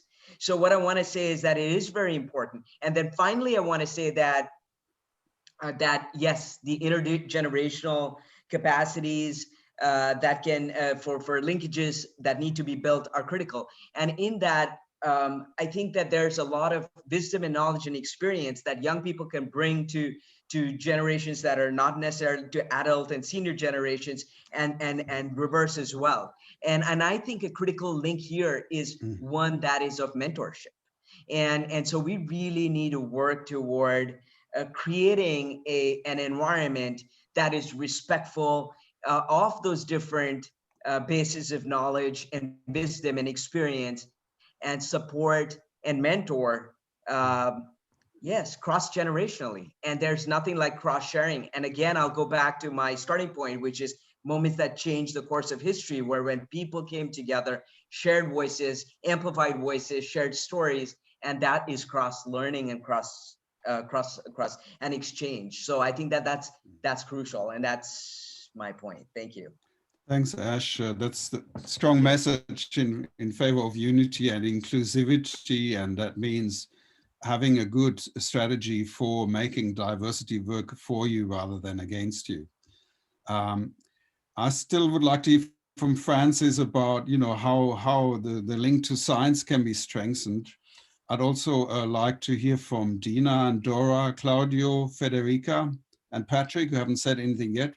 But first, I'll hand over to Natalia, who's been very patiently waiting to comment. Thomas, thank you. I was just going to say that let's give it floor to, well, several young people. They want to have a, well, question, to ask questions. No, thank you. Yes, so Sabari was the next in line for questions, and I'm going by the chat here. So Sabari, if you would like to ask your question, perfect. Hi everyone. Thanks, Gary Jacob, for connecting me to the network. Yes, so I am Sabari Karthik from India. I've been represented India in various sporting events through karate sport. So in this speech, Subai mentioned how the youth were distracted, how the confidence is built and lack of the structure. And also Sam mentioned how the continued motivation, and Francis mentioned how the music brings people together. So I've been working with youth and teaching them various values through sports. My message here is that sports have equal strength as the music to mobilize and bring take the values to the youth and empower them and actually uplift humanity. So this is my way of looking at contributing to the humanity. Then I have a question where David mentioned about how the member states control the UN Organization Security Council, and totally 5 of them. So I actually see how nationalism is being an obstacle for multinationalism. Now we see how the vaccine races are happening these days. So every country is bringing out, we are the first one, and bringing the vaccine. So, and also this is because I see the leaders of the country, they are accountable to the citizens of the country, not actually to the global citizens. So there are protectionism happening. So I have a question. I'm deliberating on this, where rather the member states forming the UN and owning them, is it possible for UN to be the hub and all the member state being just part of it, where this is just a difference between federalism and the union? So where all the members are legally entitled to follow and establish the decisions that UN Security Council and other organs that they make. So is it possible? If possible, how we can make this happen, and when can it be done? Okay, thank you, Sambari. And I don't know whether anybody wants to directly respond to that question. I'm not sure how that would be. David, maybe do you want I to can respond? try to respond, but I was waiting to see if there were other people who wanted to speak. I've spoken quite a lot, but if there's nobody in the pipeline, then let me try to address that issue. There is a number of people in the pipeline, but I think we need to. Well, let me answer that questions. question Otherwise, later. it'll Why don't we hear, Thomas? Why don't we hear from the others, and then I'll just make a note of that question and answer at the end. We can also do that. That's fine. Then Samuel was also waiting in line. I'm sorry I didn't pay attention to the chat. And yeah, okay. Samuel, over to you. Okay. Actually, what I wanted to say was basically not the question he asked, but I will also like chip in on a brief ways I have to talk about right now, and going about one of the things Gary said when he was giving the opening speech about type of changes and strategies to create, which helps to create greater impact versus result among CSOs. I think he made that statement earlier on, which is more like a historical question that we haven't yet answered. And then another one is what Judy said, a question she asked. How do we keep continued motivation? That is also another question that we haven't answered. So somebody answered it passively by mentioning an opportunity. And then there's something that as a youth, because it's not just me, it's all about youths all over the world. So I'm really passionate about most of these questions, because if we don't get it right now, it means basically youth too are in one way or the other not getting it right. So it's more like me representing other youth, and every youth also representing other youth all over the world. And then first of all, for the first step, which has to look about strategies to create a greater impact, voices to result among CSOs, which is in civil society organizations. We have to recognize, first of all, the roles of CSOs in our communities. Okay, what are the roles of CSOs and NGOs in our communities? And how do they drive results? How do they command results? How do they synergize to command results? We also go back to stakeholders involvement. Okay, now once you go to stakeholders, you talk to them, they talk to their communities, they mobilize their youth. I'll give you a very brief practical example on a project we are carrying out. Currently is ongoing on gender-based violence against young adolescent girls and children that is ongoing. And then we went to this community, we met CSOs and NGOs and went to this community and we told them about issues of gender-based violence against young adolescent girls and children in their community. And we talked to the stakeholders, and guess what the stakeholders say to us? Well, I never knew that such an organization is in existence that is powered by youth. From today henceforth, all the youth in our community belongs to your organization. So you can imagine if CSOs and NGOs use youth as focal points to enter communities and strike engagement with stakeholders, you can imagine the result is going to drive, which is talking about great impact. Okay, and then how do we keep continued motivation? Exposure. That is just the key word, exposure. If youth are not exposed, they cannot continue. And how do you give exposure? Opportunities. Give them opportunities. Create opportunities for them. Give them a platform whereby they can say, all right, we are opening up a media campaign for youth to come and showcase what I've done in time past. And this is a little prize for the best. So they get exposed, they get motivated. That is how to keep it going. That is how to keep them to even do more, because once they know that this is a challenge, they would like to do more to get the prize. So it's more like the prize now. Yeah, this is the prize, and everybody want to do something to get the prize, and this is motivation. You're motivating them. Okay, and then the last question is YCN intergenerational partnership. Okay, which is also something that is really awesome, because if YLN Youth Leadership Network, if I'm not mistaken, yes, I'm right. So if once Youth Leadership Network can be able to locate youth in their microcosm, not macro, microcosm, that is their little space. If they can be able to locate youth in their little space, bring them out and engage them for global action, is going to tell more. There's this social media that was launched by a global leader called Impactor, and then a time she called me on Google Meet to tell me, wow, I love what you are doing, and I would like you to promote Impactor. Impactor is more like a video media page whereby youths get engaged with any action they are doing and just post it online. And by so doing, it gets to many people across the world. They see it. This is what we need as youth. We need something that promotes what we are doing. We need something that showcases what we are doing out there. And this, for me, is intergenerational partnership, whereby big organizations like UN can develop these platforms where youth work can be showcased, where people can come to meet them, to talk about it, and to make references to them. This is what intergenerational means, because these youths, as time goes on, they grow into maturity, they grow into adulthood, they grow into fathers. Now, their kids who are also coming up as youths are going to see their work in time pass and make reference. This is intergenerational. It's not something that we are looking at for 2 years, 3 years. Intergenerational talks about 20 years, 10 years, 50 years, and all that. And that is a huge impact in sustainability. Thank you.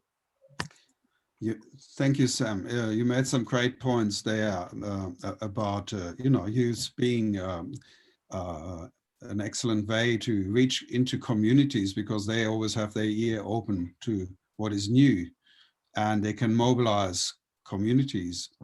That's very important. And also your point, if YLN wants to be a communication network, connecting tissue between different movements, then I think there is some need for resources to help build a platform, a presence on the internet, that would be very helpful. If I don't know what opportunity there is for the UN to do that, but if some kind of help could be given to to build that infrastructure, the digital infrastructure, that would be very good.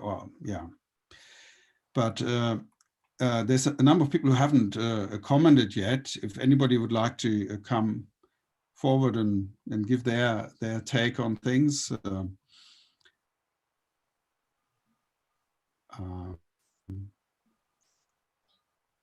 From the YLN, Dina and Dora, and particularly, I was hoping you might say a few things. Yes, I will be short.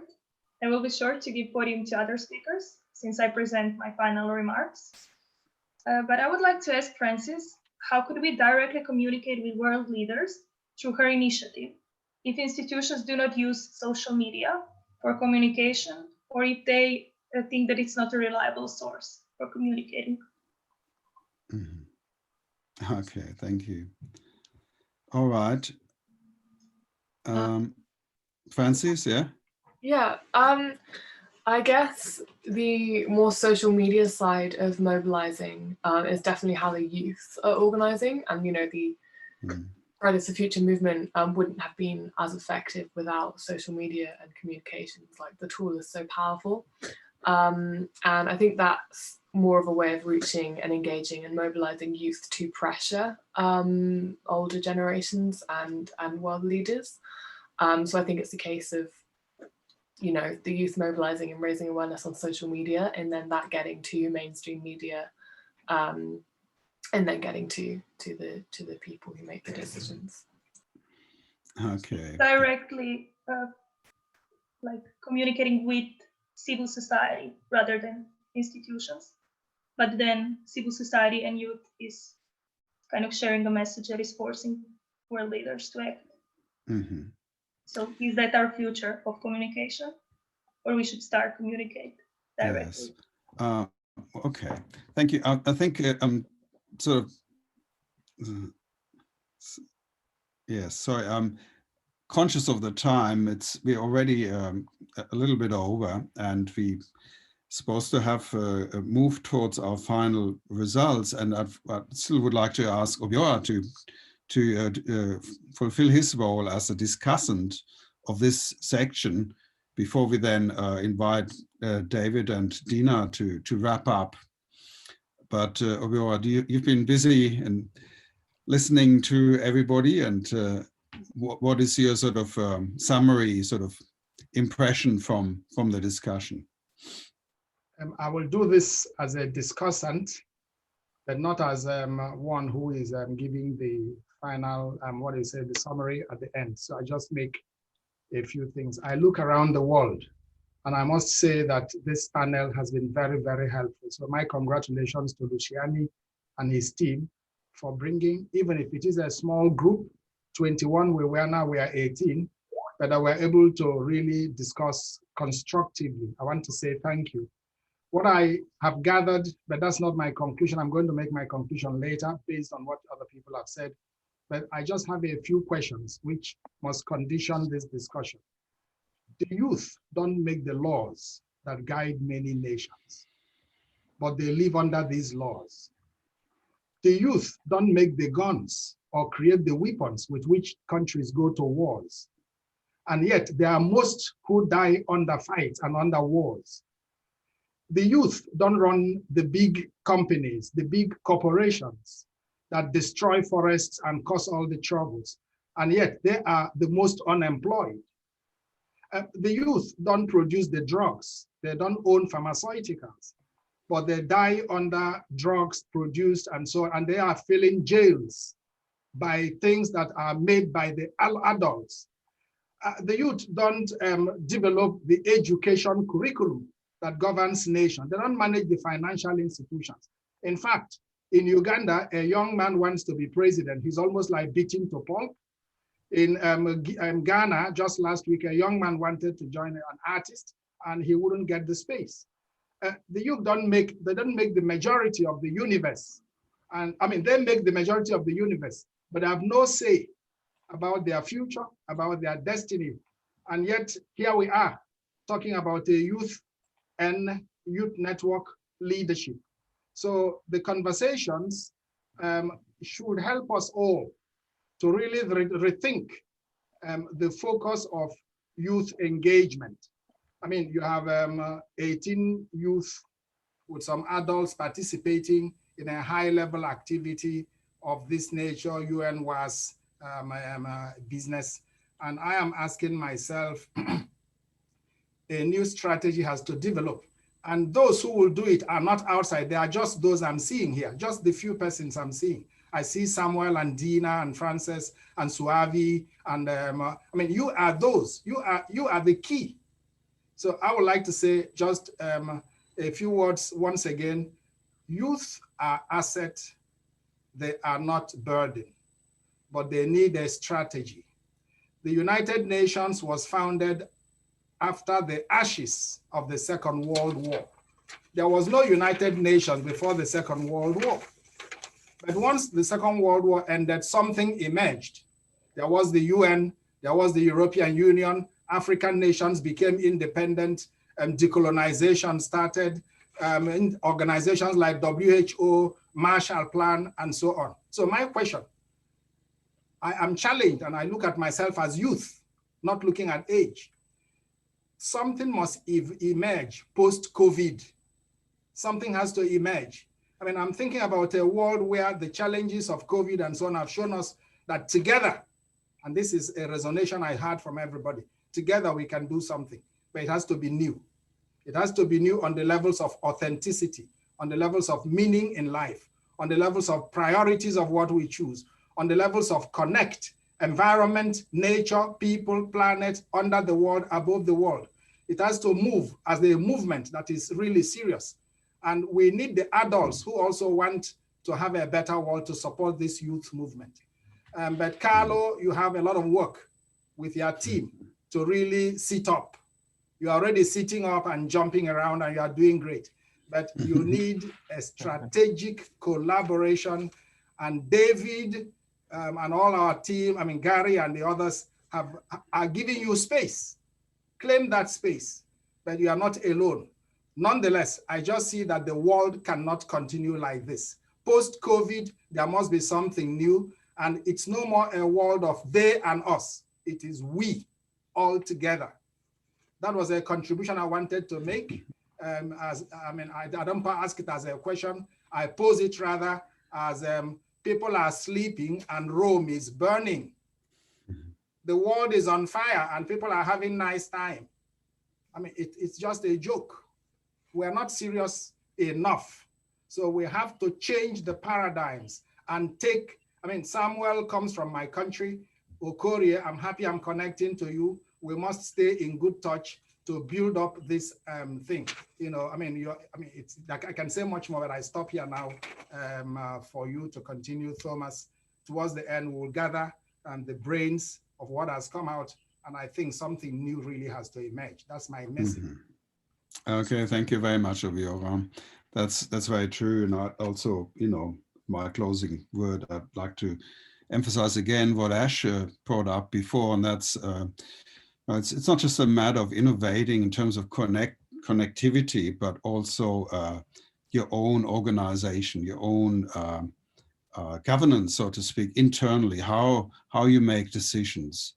How do you, you know, what are the strategies to make more inclusive decisions that everyone will truly carry, and so that you keep everyone motivated and with a sense of ownership for all the decisions that you make. So there's also a need to innovate at the level of internal organizations, or how you deal with each other.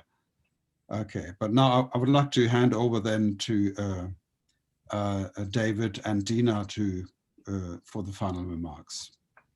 Yes, just shortly before the final remarks, we have a short video to show to everybody.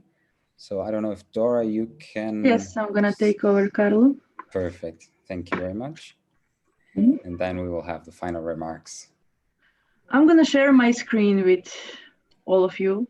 Yes. I would like to say, when listening to all of the comments that all of my colleagues and you gave, it's hard to add something.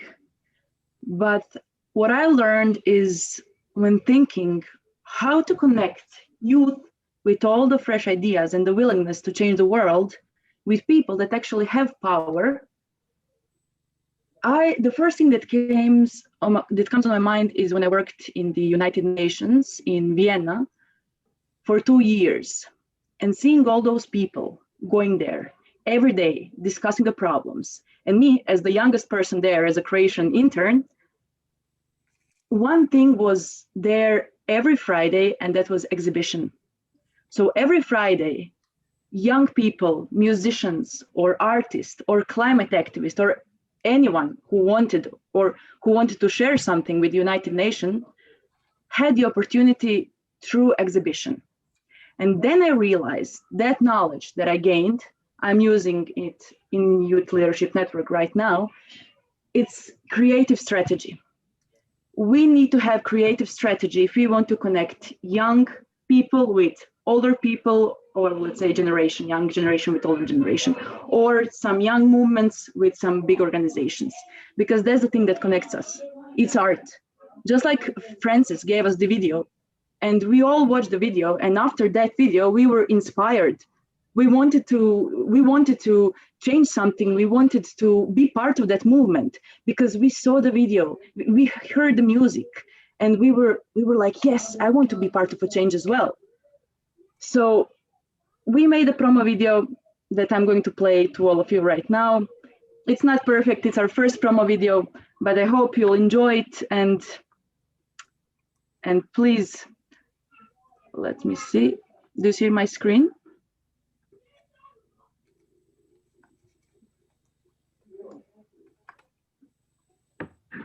Yes, we do. Okay, great. So this is the promo video from YLN, and this is our message.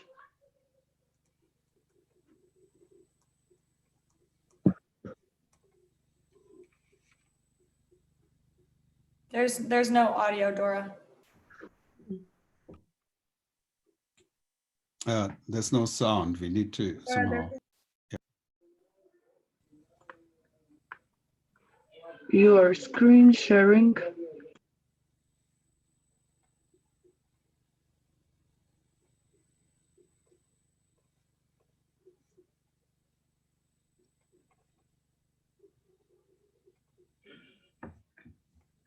Still no audio.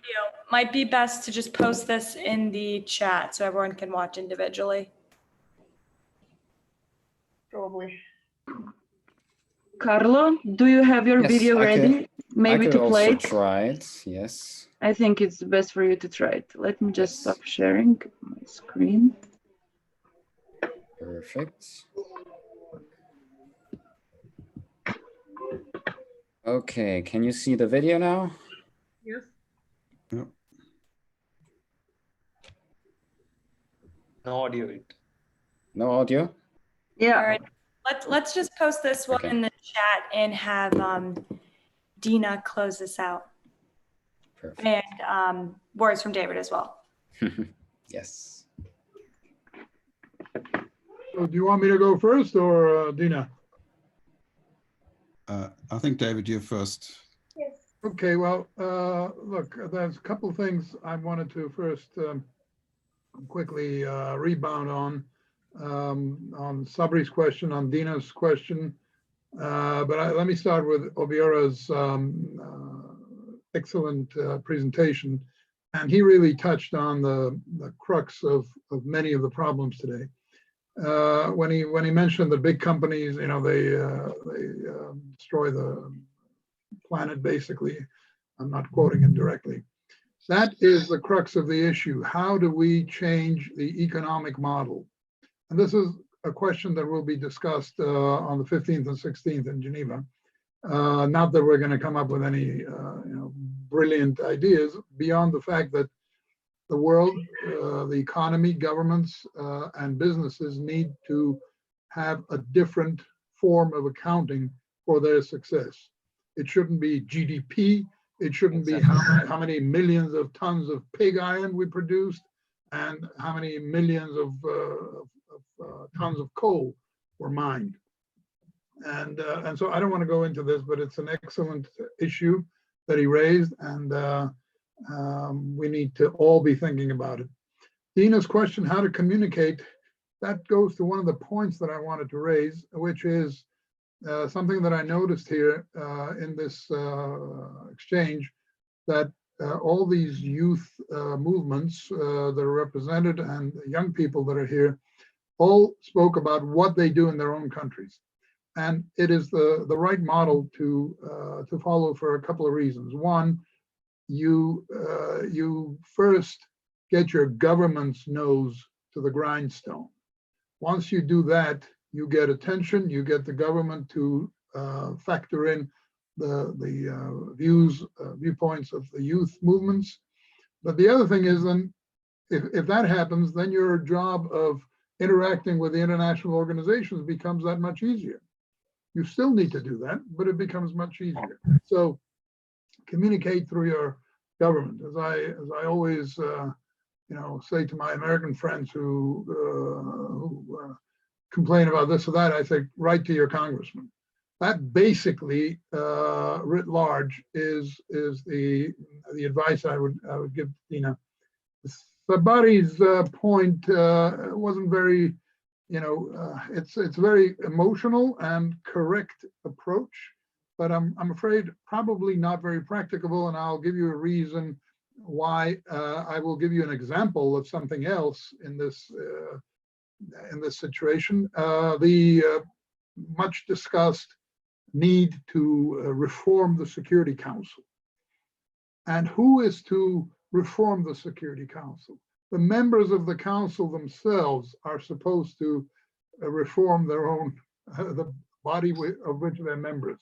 Now, if we talk about, a country X or region X or organization X taking up and obtaining a permanent seat with a veto, somebody will have to give it up. So can we envisage this? No. However, Sabari's point is well-based because the UN Charter begins with the words, "we the peoples." But what is not said there is that we the peoples, acting through our duly appointed government representatives within the organization. And there's the rub. There's the rub. Let me just, I don't want to take up too much time. Let me just give a few points really in telegraphies, okay? And this is, I don't want to sound like some fuddy-duddy giving advice, although I'm happy that in this mix we have not only young people with a lot of enthusiasm, but we also have people with gray hair or no hair, with also a lot of enthusiasm. And that is an excellent symbiosis, because one of the points that I wanted to make is know your history, your past well, in order to change it more effectively. Don't think that there's never been a wheel before you came up with this construction. It's good to perfect the wheel, but it has been invented. Another point, professionalism. There is no substitute. You need to be a professional. You cannot be a jack of all trades and master of none. You have to be a professional. Don't mistake form for substance. And here, I want to just unwrap with 2 points. One, social media is a good tool, but it's not real life. Wow. Friends on Facebook are not real friends. Wow. The other is that communications is a way of expressing things, but you need to have something really real, substantive, in order to communicate well. As somebody once said, listening to a young man who was speaking very eloquently. He said, that young man, when he has something to say, he will say it well. So always have something to say. And the last, I don't want to take up all this time. The last thing is always value your integrity. Whether you're a young person, you're an older person, your integrity is something that will be your guide and compass throughout your life. Whatever the cause, whatever the emotions, always check it against your integrity. Thank you. Thank you, David. And thank you, everybody, for being here today and discussing this important issue. I would like to continue by stating how each presentation was interesting and useful. Many experiences have been shared and a good lessons learned. Now, it is a time to adapt these ideas to further improve our work in mobilizing youth social movements. As we are all aware, youth are increasingly unhappy with the way their elders are running the world, and they would like to have an equal voice in decision-making processes. Youth is not satisfied only with promises and dialogues. Youth requires action and results. Luckily, institutions have recognized the importance of the youth participation. Institutions have noticed that young people have the ideas, creativity, and a great energy to shape a better world in alignment with their generation. Young people are a vast source of innovation, while institutions have enormous experience, power, and network. Vision and experience go hand in hand, and therefore, I invite us all to act together, as we together are a perfect combination for solving our most challenging problems. We together are not competitors, but rather contributors to our common bright future. More broadly, youth has to feel engaged in concrete action to start work with, not against the system. Youth is not requesting power to take the lead. Youth is here to walk next to institutions.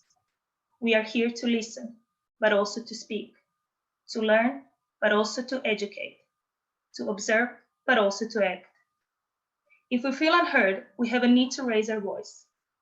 And rather than raising our voice, I invite us all to raise our awareness on the importance of our cooperation. As I mentioned earlier, vision and experience go hand in hand. We all have to acknowledge that we have the same goals, but different backgrounds. And that is actually the key of our essence, being different, but yet willing to accept each other to move forward. Unity in diversity is our solution, and it also refers to a generational gap. Therefore, a failure within a political arena to take account of the young people's ideas could be easily solved. First and foremost, youth has to see the change. Second, institutions should treat youth as equals. Young people should not be treated as citizens in training, but should feel that they have an important voice in discussions, that their concerns are being taken seriously, and that their input is being put to a good use. You should have a valid voice on the public policy issues. As United Nations and the World Academy of Arts and Science presented in the upcoming conference, by including the voice of the youth movements. And if our open dialogue through this conference transforms into a concrete action, and youth see how their active engagement leads to a solution, youth will be even more motivated to work with, not against the system. Allowing youth to set the agenda builds trust in the system. Failing to take this premise into such is by treating young people as lacking the necessary experience, knowledge, or seriousness will be counterproductive. Step 3 is to empower young people to make decisions and lead their own projects, rather than just following instructions from institutions and policymakers. Therefore, institutions should encourage action-oriented activities, design projects or activities that allow youth to take responsibility, make decisions, and learn by doing. It is important for youth not to only articulate their problems, but also to identify the solution and to have a space for concrete action. Step 4 is to facilitate the connection between youth and political and community leaders, laying the groundwork for introduction with influential networks and policymakers help rise the profile of youth and their projects. In other words, building positive relationships and mentoring youth is crucial. For instance, supporting youth projects financially and through promotion and networking with institutions and individuals that could turn their projects and ideas into action. Projects should then be structured in a way to ensure that youth participation is meaningful. Young people must feel comfortable collaborating with facilitators, such as government agents, academics, researchers, or representatives of civil society organizations. Institutions should reassure that youth views will be heard and taken seriously. Such projects should also contain educational elements and provide ongoing training to support participants. Schools and universities can also foster youth participation in such projects. This means that educational programs within schools should not only foster formal teaching opportunities, such as adding information, but also to encourage students to actively experience the principles they are studying. This could involve, for example, coursework modules that are based on developing community and global projects that will directly be supported by institutions. Step 5 is to find a way to connect ideas. As Gary Jacobs said at the beginning, we do not have a device to connect everyone, but we do have media. We do have social media. A shift from formal political engagement to informal online engagement can reflect a sense that government and its institutions run by professional elites have more interested in the concerns of the youth by giving an effort to understand communication of our generation. We communicate through social media and the internet. For example, I would like to suggest that we all, the institutions and youth from this webinar, watch and share Samuel's mentioned video on Facebook regarding the plastic and also Francis' Climate Live initiative. Maybe Facebook friends are not real life, but unfortunately, social media is the only way of communicating in this age, and we should follow this to have transparent communication and to have a bridge between older generations and younger generations. To sum up, the fresh perspective young people bring to the world gives them unique ability to think up creative solutions. You can come up with ideas that will only cross the minds of their generation.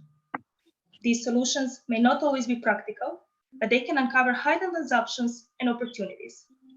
On the other hand, institutions have networks, experience, and power. And therefore, the cooperation between the two not only means that young people themselves invest in society through active involvement, but also public and private sectors must work to support youth.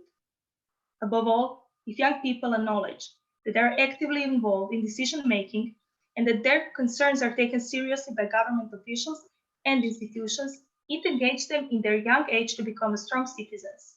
They build trust and transparency between generations, between citizens and their government. Treating young people as they lack necessary experience, knowledge, or seriousness will be counterproductive, and they will work against the system. To finish, I invite us all to unite, use common knowledge of all generations, to create a strategy on how to proceed, how to perfectly connect the dots between experience and innovation of this generation. YLN is looking forward to being a platform that will serve as a bridge between our times. We are here to encourage young leaders to engage in multi-partisan activities, to work, collaborate, and problem solve with political, generational, and ethnic diversities. We should all use our negotiation and mediation skills and drop our natural defense, so we all begin to see one another as a people who share many of the same ambitions and interests for a brighter future of our own and only planet. Thank you very much. Thank you all very much. Thank you, Dina.